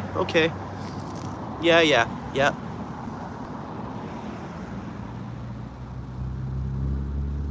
I think I'm gonna poke in there and say hello, Paul Sway. I'm gonna be passing by the place a lot. It's on my way and home from my new job there. So I'm definitely gonna stop in and say hello and get some more information on it. Oh, okay. Wow. Yeah, I've never shot a handgun. Unless it was a pellet gun.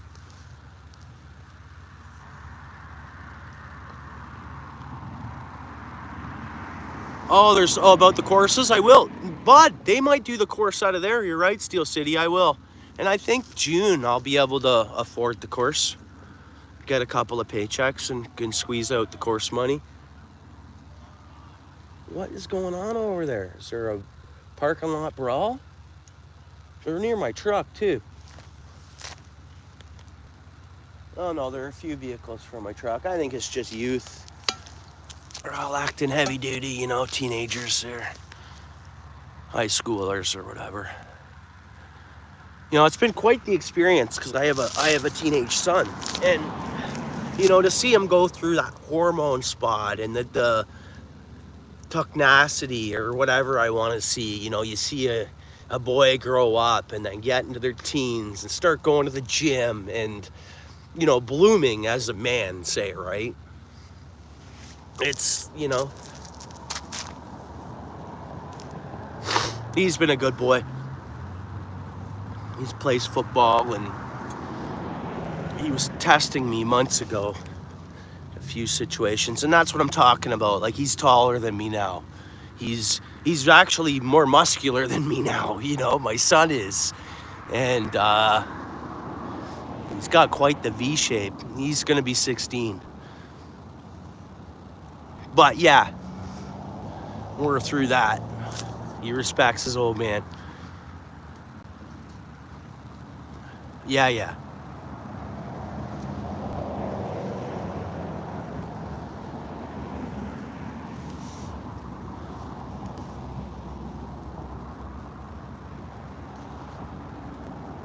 But, you know, those testy years where, you know, the son starts testing his own father. It's almost like a wolf pack, right? You look at the way the wolves do it and the way animals are. I mean, humans, we're so close to this, you know. Oh, okay. Your niece is going to be 17, right? Yeah, and you know, I have a daughter too, and you know, she's going to be going to university, and same thing, watching, you know, your little girl grow, and then you know, and see the stages of growth periods through, you know, into, she's technically very mature. She's pretty much an adult, like really. She's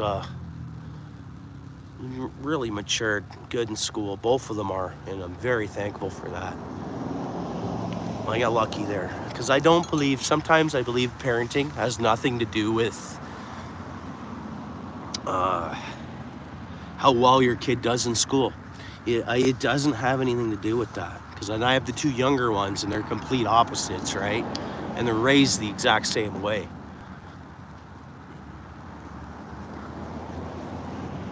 Okay, fair, good. Yeah, so they keep you busy, you help out with them, and that's good. Yeah, when I was younger, I had some aunts and uncles that hadn't had little ones, and, you know, they pick me up, they take me to, you know, Wonderland and different places and stuff like that, and you know what, they just wanted to, it was like, you know, very cool. Just about company. Oh, I see what you mean. I get it, yeah. I see what you're saying, Girth. Jefferson. Right on, bud. How you doing?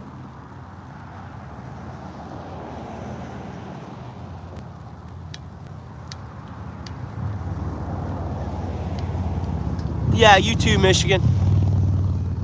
Good seeing you, bro.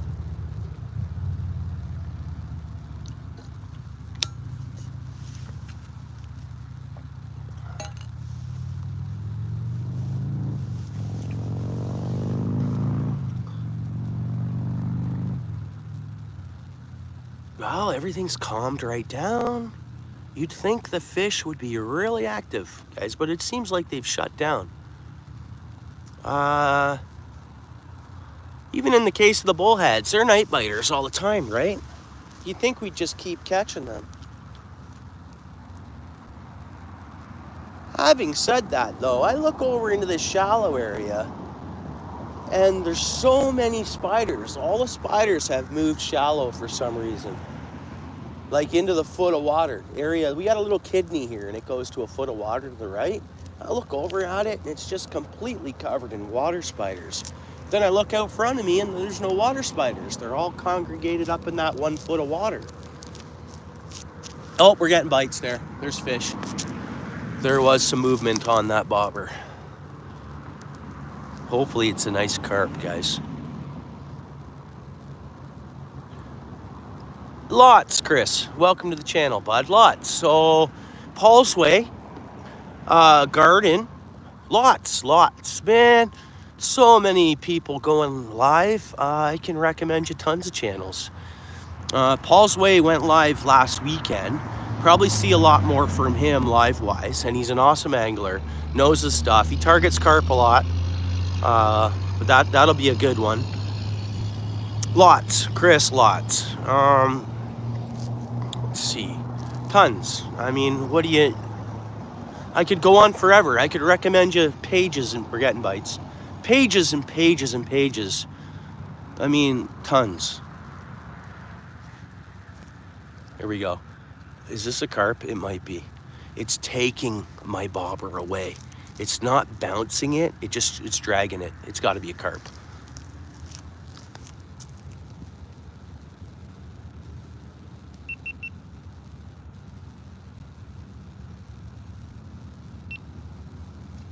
Nope. Man. That had to have been a carp, I would say. Yeah, and it just gave me a big cloud there. So we did have a carp playing around there, but we didn't get it. And see how it was doing that? It was like dragging my bait over. It wasn't necessarily biting. It could have been in its mouth. They'll do that sometimes. Which I probably should have maybe tried to set the hook before while it was dragging it. It might have been in its mouth. Maybe we'll get another one. You know, sometimes I find, well, at the river, I always say it gets dark. Mind you, the bite stayed going for a while. And then there's a point of the night where the fish shut down for a bit. It's like a little window where they stop biting.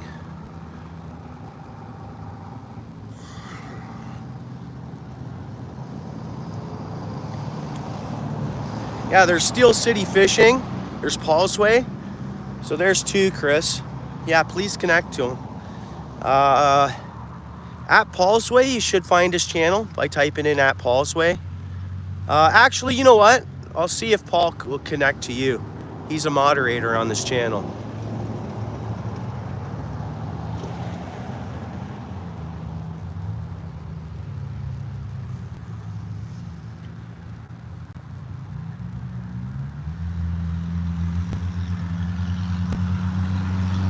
Whereabouts are you, Girth?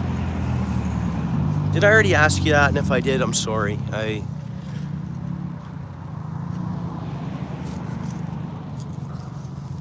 Chris B.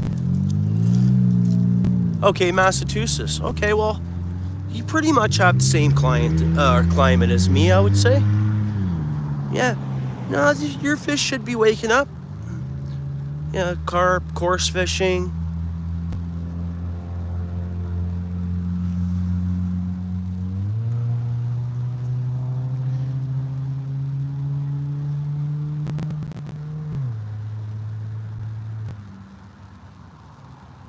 Nice. Okay, so does he have any content, Paul's Way?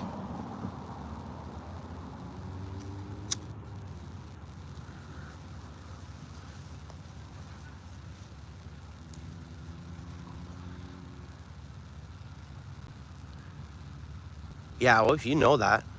Paul's Way is, I know we haven't met up and stuff like that. Good friend. Paul's Way is a good friend.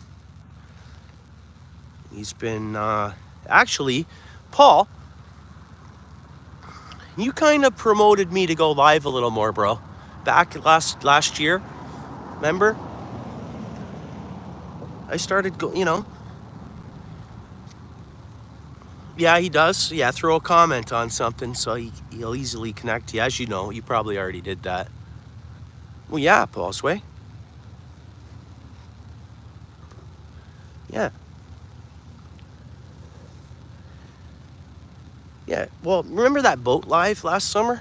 I was just sitting in my boat going through tackle. He said, thanks for going live and stuff, and like right on. And I was like, yeah, okay, I'll go live a little more. So I kind of, you know, started kind of my Pinky. There he is. How you doing, bud? Yeah, we were fishing daytime. I had some stuff to do. I did some stuff with the family in the morning.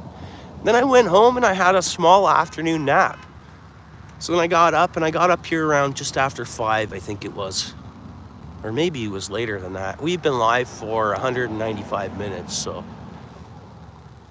We've caught a carp, a few bullhead, a couple of green sunfish, and a pumpkin seed. Like, I'm expecting to get more bites. We'll see. Now, I'm wondering if it's in the carp's DNA to not come along the shoreline at nighttime, because that's when animals grab them. Everything from raccoons, muskrats, you name it. Why don't I cast out a little further? Because you got to think like a fish sometimes, I think. You got to think, okay, if I was a fish, would I want to be tight along the bank at night? No, I wouldn't. I'd go to more safer grounds. Yeah, they're a nice looking fish, eh? They got awesome colors on it. And yeah, bro, right on Paul's way. And we'll get together, man. I want to do some night fishing, and I want us to go away too, like an overnighter where we all fish or something and stuff like that. And start meeting up more. Paul's way, I don't know. Oh, you seen Steel City on Sunday? Oh, yeah, and I met Steel City Sunday night. I did give him a few jigs and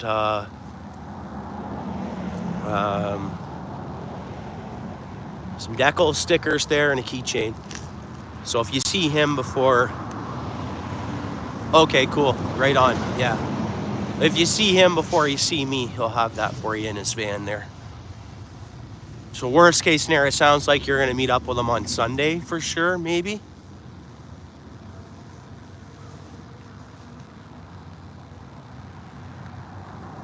Hey, squirrels in the house. How you doing, bro?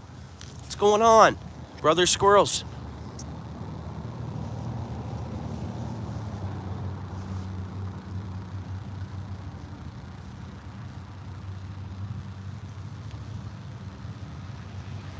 Yeah, no worries, Paul.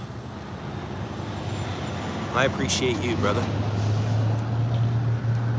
Not only for the real, I've appreciated you from day one, obviously.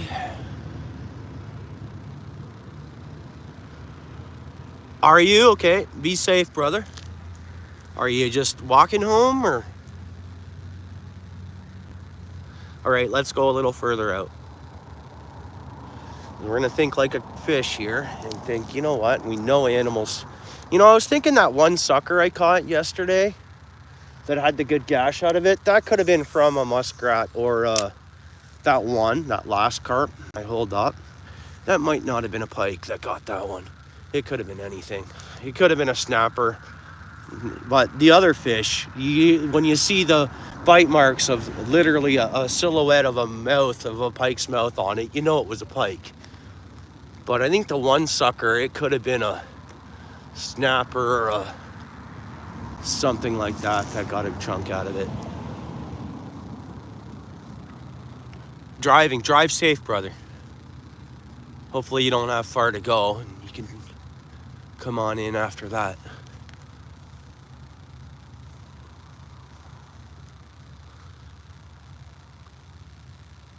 Yeah, no texting and driving and stuff like that. Squirrels, be safe, brother.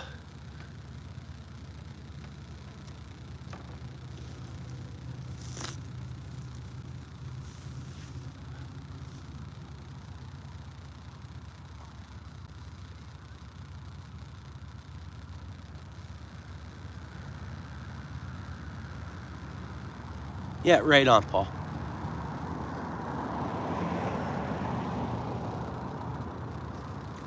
Okay, we're a little further out. Huh.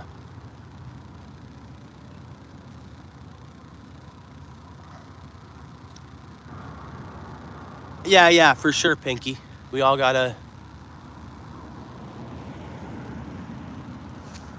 Yeah.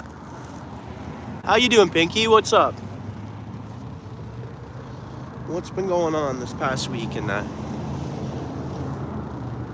Everything going all right? No bites. I saw a carp movement about 3 feet left not long ago of our bobber there. The float fishing's been, I guess, kind of fun. I didn't hammer lots of carp, but we got the one. Nothing too big, but we definitely seen some fish, which that's good.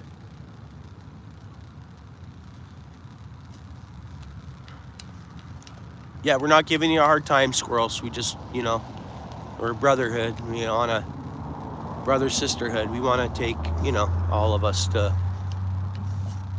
We appreciate you, bro.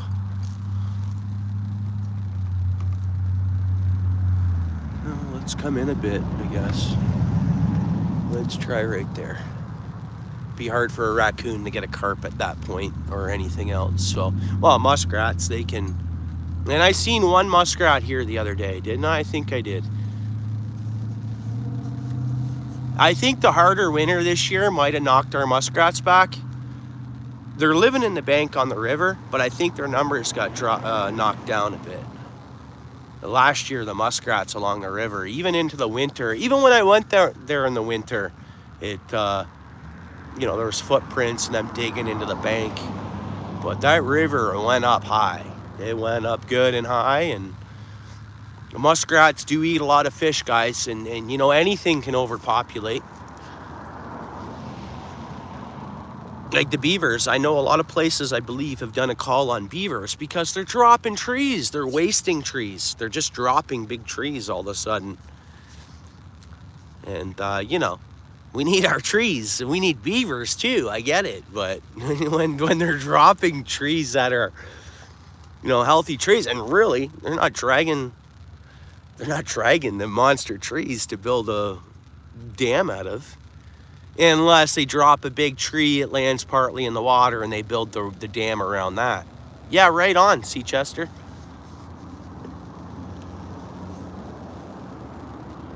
No, they are. So they're in the same species as, you know, what are they? And how they help, how the beavers help. Yeah, we need beavers. But at the same time, yeah, they're in that family. Yeah, they're smaller than because we don't have them around here. I always forget their name. We're supposed to watch for them. What are they called? What are they called? What are they called? You guys know what I'm talking about. Stateside, stuff like that. What are they? The name will come to me. I forgot the name before, and then it comes to me, and then... But they're in the same family, and they're slightly smaller than them. But they're kind of similar. No, Girth, good one. It's not the fishers. You know, they're invasive. A lot of people in the stateside and farms and that, they just blast them. They sit by their ponds, and as they come out, they blast them. What are they called? Oh, man. I forget. Hopefully it comes to me. We talked about them not too many streams ago. Nutria, Girth, there you go. You named it. Now, I always forget their name. I don't know why. Again, it could be because we just don't have them here. Yeah, not raccoons. Nutria rat, yeah. So muskrats are in that family. They're like a downsize from them a little bit. Nutrias are a little bigger. They're all in the beaver family, right? Aren't they? Beaver rat family. Beaver family.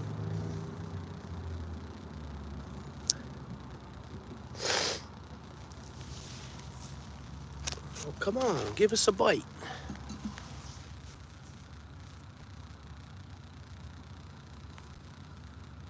I think that's a good spot for a carp to hit.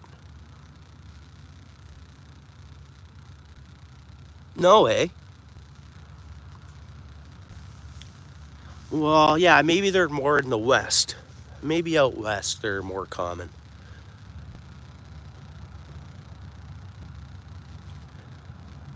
Yeah, no, I think you're eastern, right? Like you're pretty much straight south of me, eh, Pinky? Yeah, so I think they're more in the west. Western states and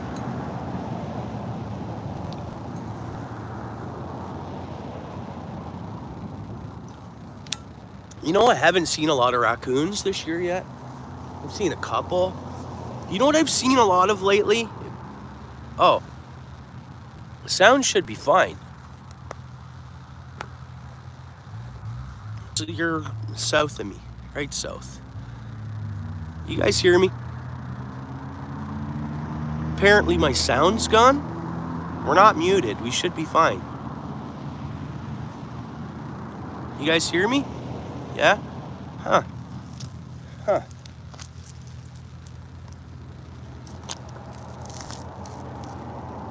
All right, let's go out a little further. Because it's dark out there. We don't see here. Let me get the bobber in the screen then. Where is it? There it is. I can see because the screen lights up the view. I can see the bobber better on the screen than in person.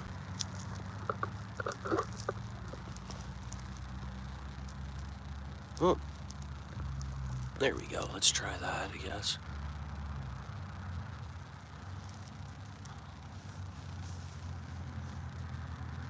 You'd think the carp would bite better at night and be more comfortable with baits and attempting, especially here. Kim, how you doing? Good to see you again. Loud and clear, eh, Paul? Thanks. I don't know what was going on.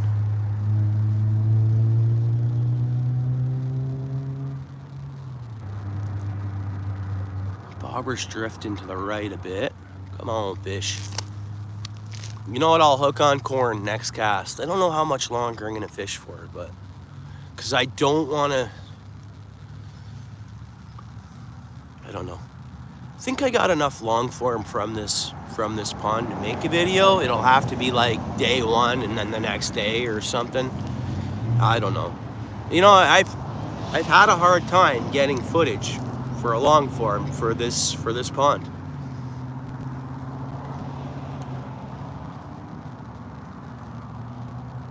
And the bobber's in behind some. I can see it. It's in behind the bulrushes there a bit. You can, eh? Squirrel, awesome.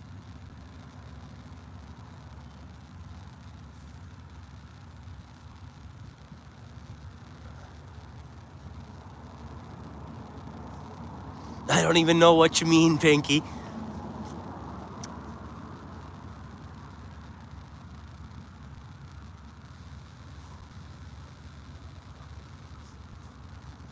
It's tons of fun. Yeah.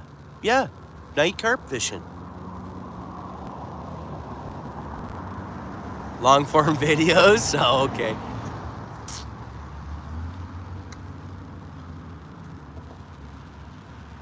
Are you? You're fishing now, are you? Awesome. Good. I'm gonna throw a nugget of corn on here.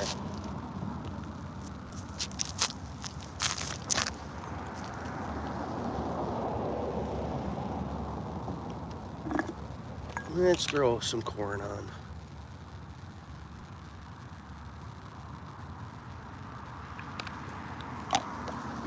And we'll give it a bit of our scent. For common carp, yeah, Kim, that's all that would be in this pond. Just common carp. We're fishing for whatever bites at the same time, but yeah, mainly. We got one carp today, Kim. It wasn't big, but it was a carp. Let's try that.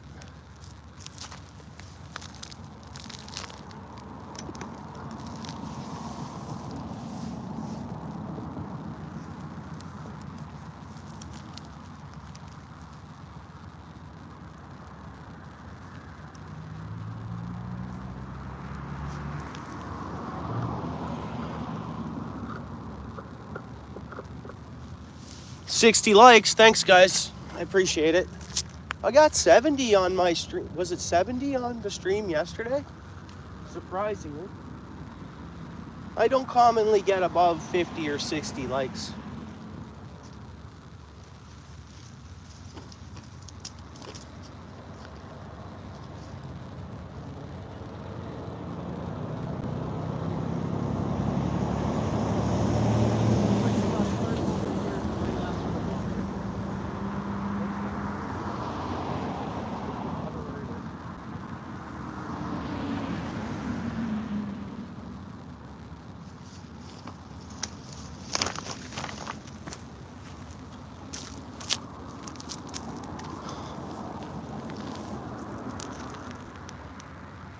There are. Well, there's bull carp. Big ones, eh?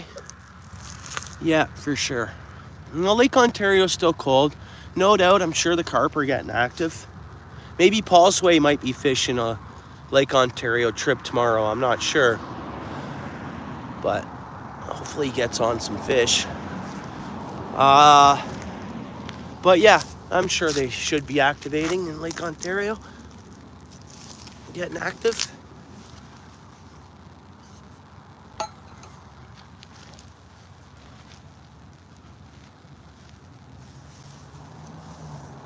Are you? Cool, cool, awesome. What time do you think you're getting out there? You're playing it by ear, Paul. I thought I heard something. No, we're good. Yeah, we got a carp about 5 feet to our left. Left of the bobber. From what I see, anyways, I'll show you what I'm looking at. Let's see if we can zoom in on it. Where is it? Hang on. Hang on. It's heading in the direction. What I'm seeing is heading in the direction of our bait. So who knows?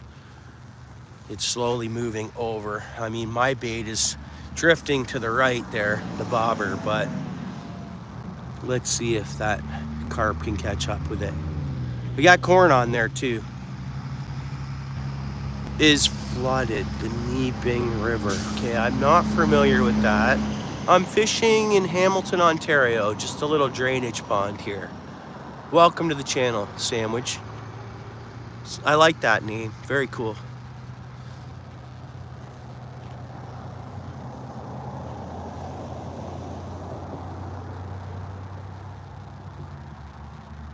Yeah, you're welcome. You're more than welcome. Yeah, welcome in.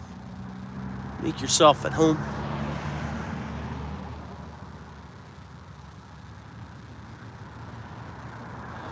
Not here, Kim, but where I'm fishing tomorrow, it'll be channel cats. These are bullhead catfish that are in this pond.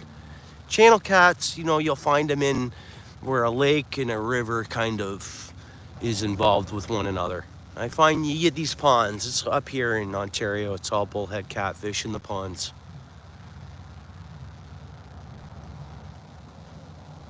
So not here. Tomorrow we'll see channel cats. I'm gonna move that bobber. It's drifting right to the right. We'll go in front of us again. I mean, I'd kind of like to leave it, but we want to see that bobber go down. I can see it, but you guys can't. Again, we got our corn and stuff. Is my truck okay over there still? I can't see it because I didn't get my parking I normally get.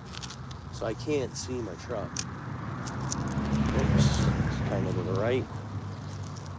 Hopefully it's okay over there. I really want nothing to happen to my truck.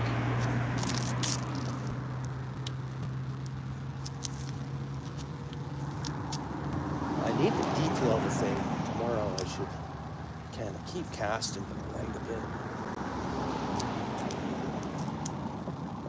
I need to detail my truck and then give it some oil spray underneath the rockers and all that.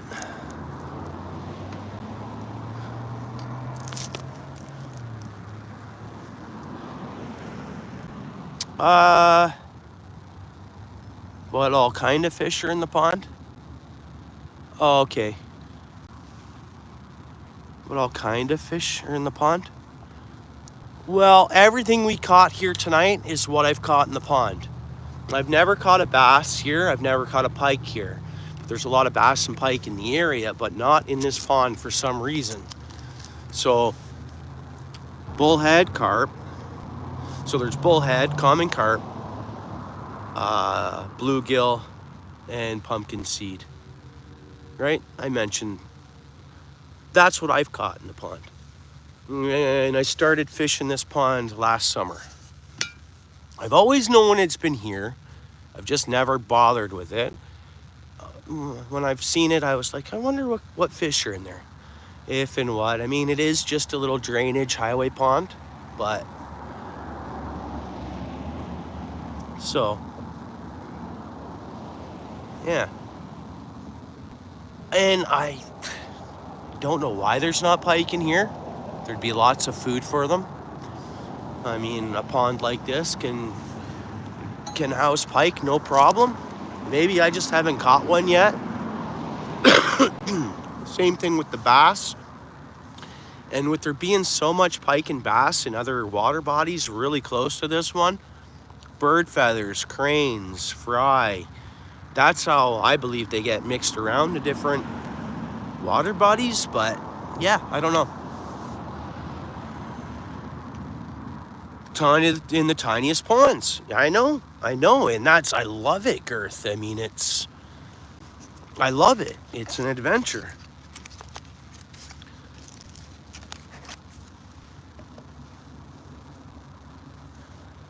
We're gonna go another maybe 10 or 15 minutes, guys, and then I gotta get going home. Oh, right. Yeah, okay. I'm getting kind of message to go home now, guys. My fam needs me at home. In the Credit River. I fished, my dad took me to the Credit River a couple of times, and my grandpa when I was younger. But no, I've not traveled out to the, in later years, fish in the Credit. Don't know why. I think it's just I never go Toronto way for fish. I either go north or southwest, it seems. Having said that, there is spots that I want to fish that way. So it's a matter of time. But no, I haven't. I don't even know the regs for the Credit, if there's any special regs. What spots are open and not, and north, yeah. At the same time, is I've had friends that'll go away up north for like walleye opener, and then I'll stay home and I'll fish walleye here, and I nail them. And they come home sometimes, because remember, up north, ice is just off in and around that second week of May. And I'll have friends that have gone up north, and then they come home and they're like, dude, you nailed them this weekend.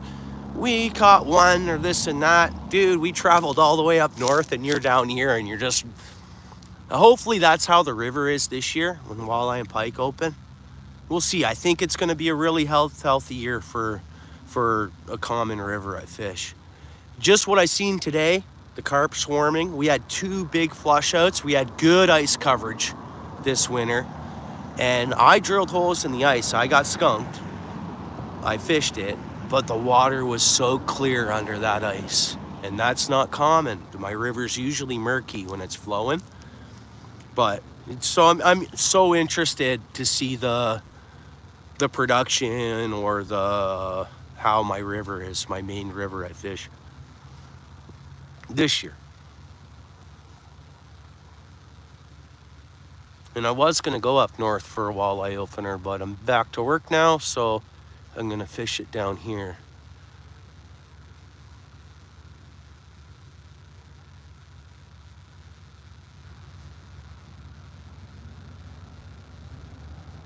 Oh, that's amazing. I mean, I'd love to fish that way. You know, I saw a lot of people targeting pink salmon in Lake Superior and stuff.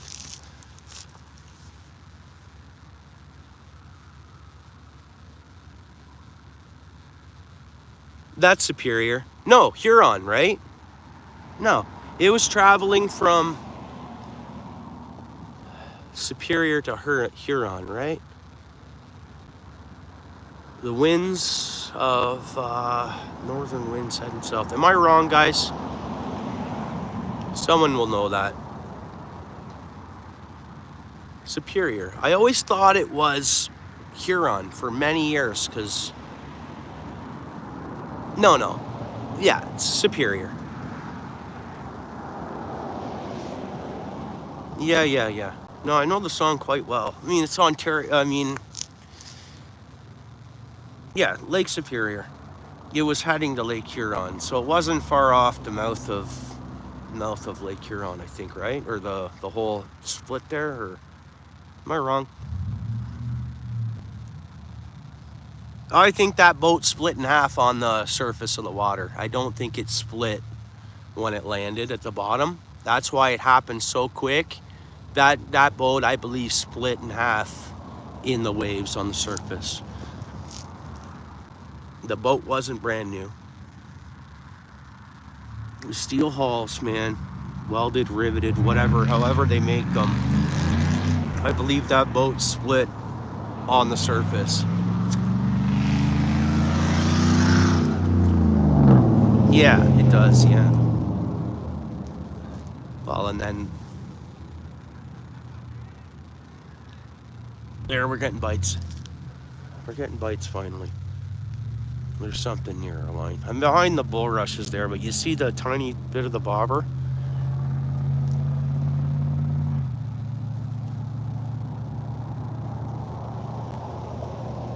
Yeah, we have long-nosed gar in the river I fish and around here and the harbor. They're around. Gar pike are really kind of populating pretty good around here, and I don't know if it's our milder winters. I mean, they've always been here. But I'll target them when the water's really, really warm. I find it's a good fish to target because they like the warm water, it seems, and they're just more active.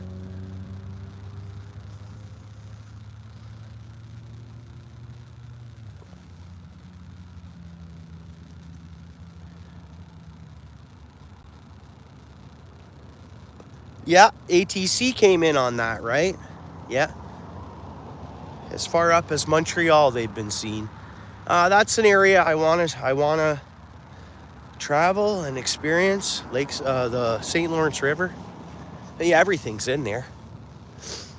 Everything. You get down this way of the St. Lawrence, and it's fresh water, but walleye, pike, pickerel, muskie, you name it, it's all there. Pickerel, chain pickerel, St. Lawrence River. And some of the marshes and stuff, that's where you can find them.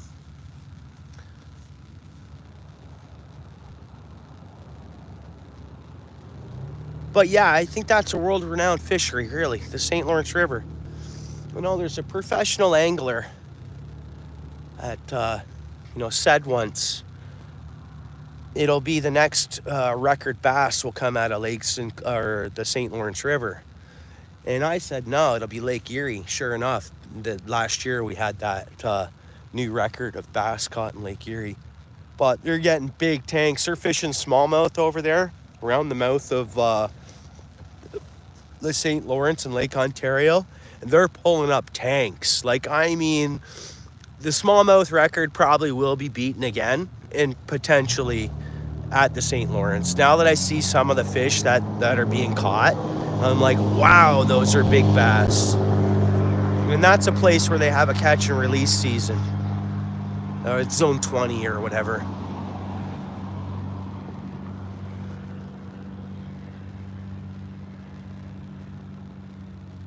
Yeah. And then whatever ocean speed, like stripers, I think too. I don't know. At some point of that river, I don't know. And then you get into, as you move east, you're getting more towards the ocean. Like we were just talking about the whales. You never know what you'll catch over there, I'd imagine.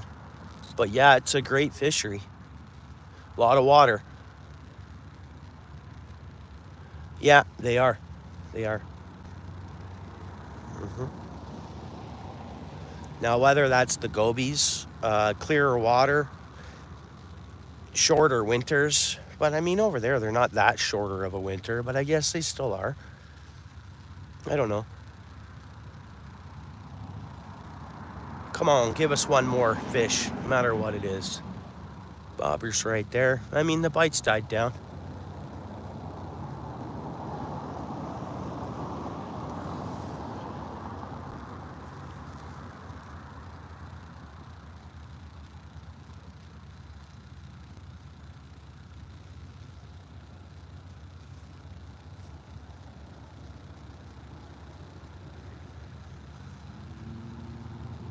Come on, fish. Whether I should start packing up my stuff or... I know I'm wanted at home, so... And it's more or less so I can get sleep for a good day of fishing tomorrow too, right? I probably won't look at any footage tonight or anything. Just go to bed, more or less. I'll switch over to a new memory card tomorrow. Fresh memory card, and... See how the river bite is. From the Great Lakes, yeah. I wonder if there's paddlefish in the St. Lawrence. I guess we'd probably know that. I don't know. Because paddlefish are an ancient Great Lake species, apparently, right? I know a guy who's still catching paddlefish. Not here, south of the border, but... Come on, fish.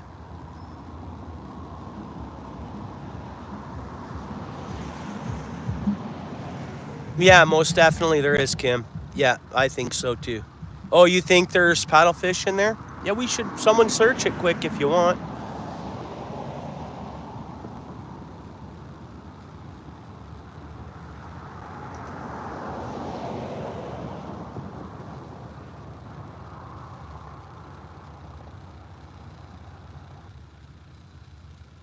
Yeah.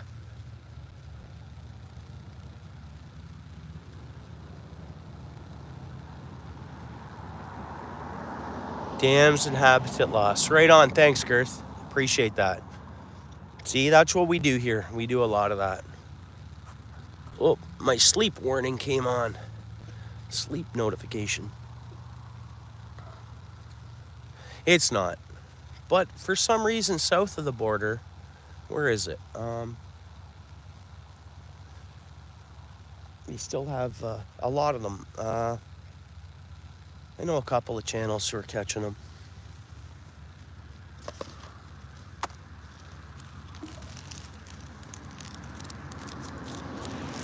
Yeah, it's not though, Girth.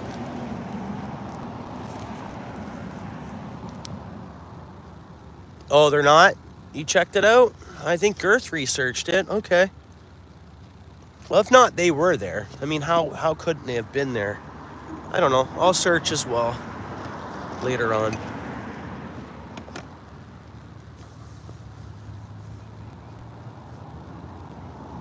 Come on, fish. Give us another one here.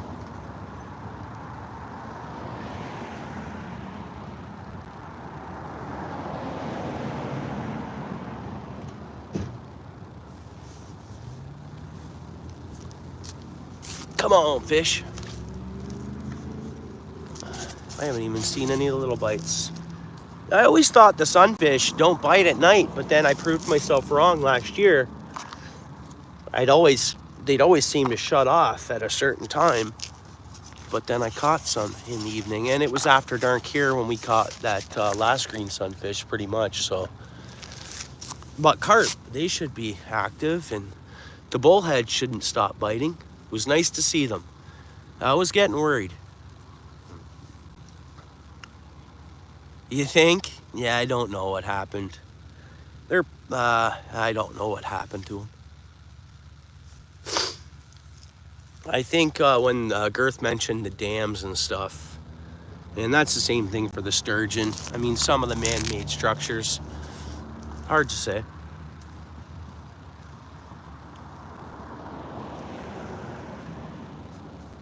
I appreciate you, Girth. Yeah, and coming up, there'll be a lot of after-work streams, so it'll be a lot of evening streaming. Mid-afternoon to evening streams. So right on, I appreciate you, bro. Have a good night and have a good day tomorrow. Nice meeting you here. I'm about to shut her down anyways, but I appreciate everyone. We had a really good hangout here tonight.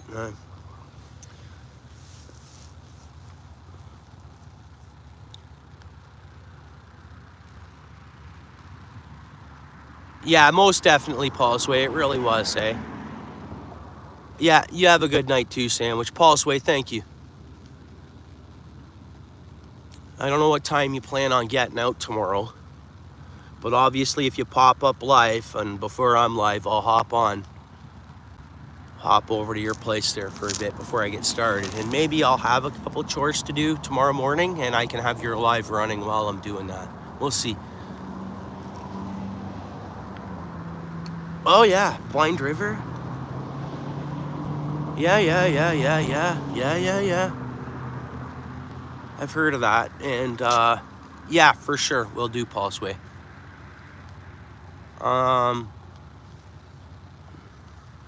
Yeah, I better shut her down, eh, guys? Okay, let's shut her down. I'll get going home, and tomorrow's another day. Appreciate y'all. Thank you, Kim. Thanks, everyone. We have 11 folks in the house right now.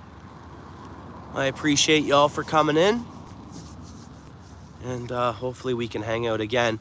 Outdoors with Den. Thank you, bro. Yeah, we'll do. You have a good evening, and we'll see you next time. Night all. Thanks, C. Chester. Now, hopefully that mail gets to you. I checked my P.O. box on Sunday, I believe it was. I'll go try to check it tomorrow. And maybe it got returned to me. Who knows? Kim, I don't know. As early as possible. But, yeah, right on. Cool, C. Chester. Yeah, right on, Squirrels brother. I hope you had a good evening at work and all that. And thanks for coming in here. I appreciate it. I hope everything is well. Everybody support one another. Squirrels has a channel, and he uploads, and he's a great guy. Yo, what's up? We're just about to finish this, bro. We're all just kind of saying bye to one another. We'll be here again. Welcome to the channel. Appreciate you. We're pretty much shutting things down here.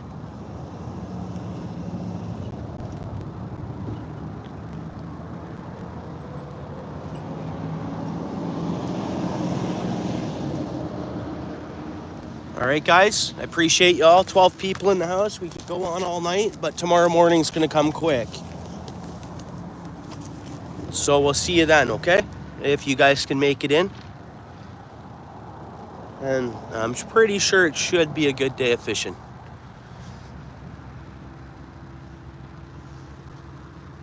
Appreciate the likes. I appreciate the views. I appreciate the conversation. And really, that's what this channel's always been about, you know? Okay, see you guys. Good night, all.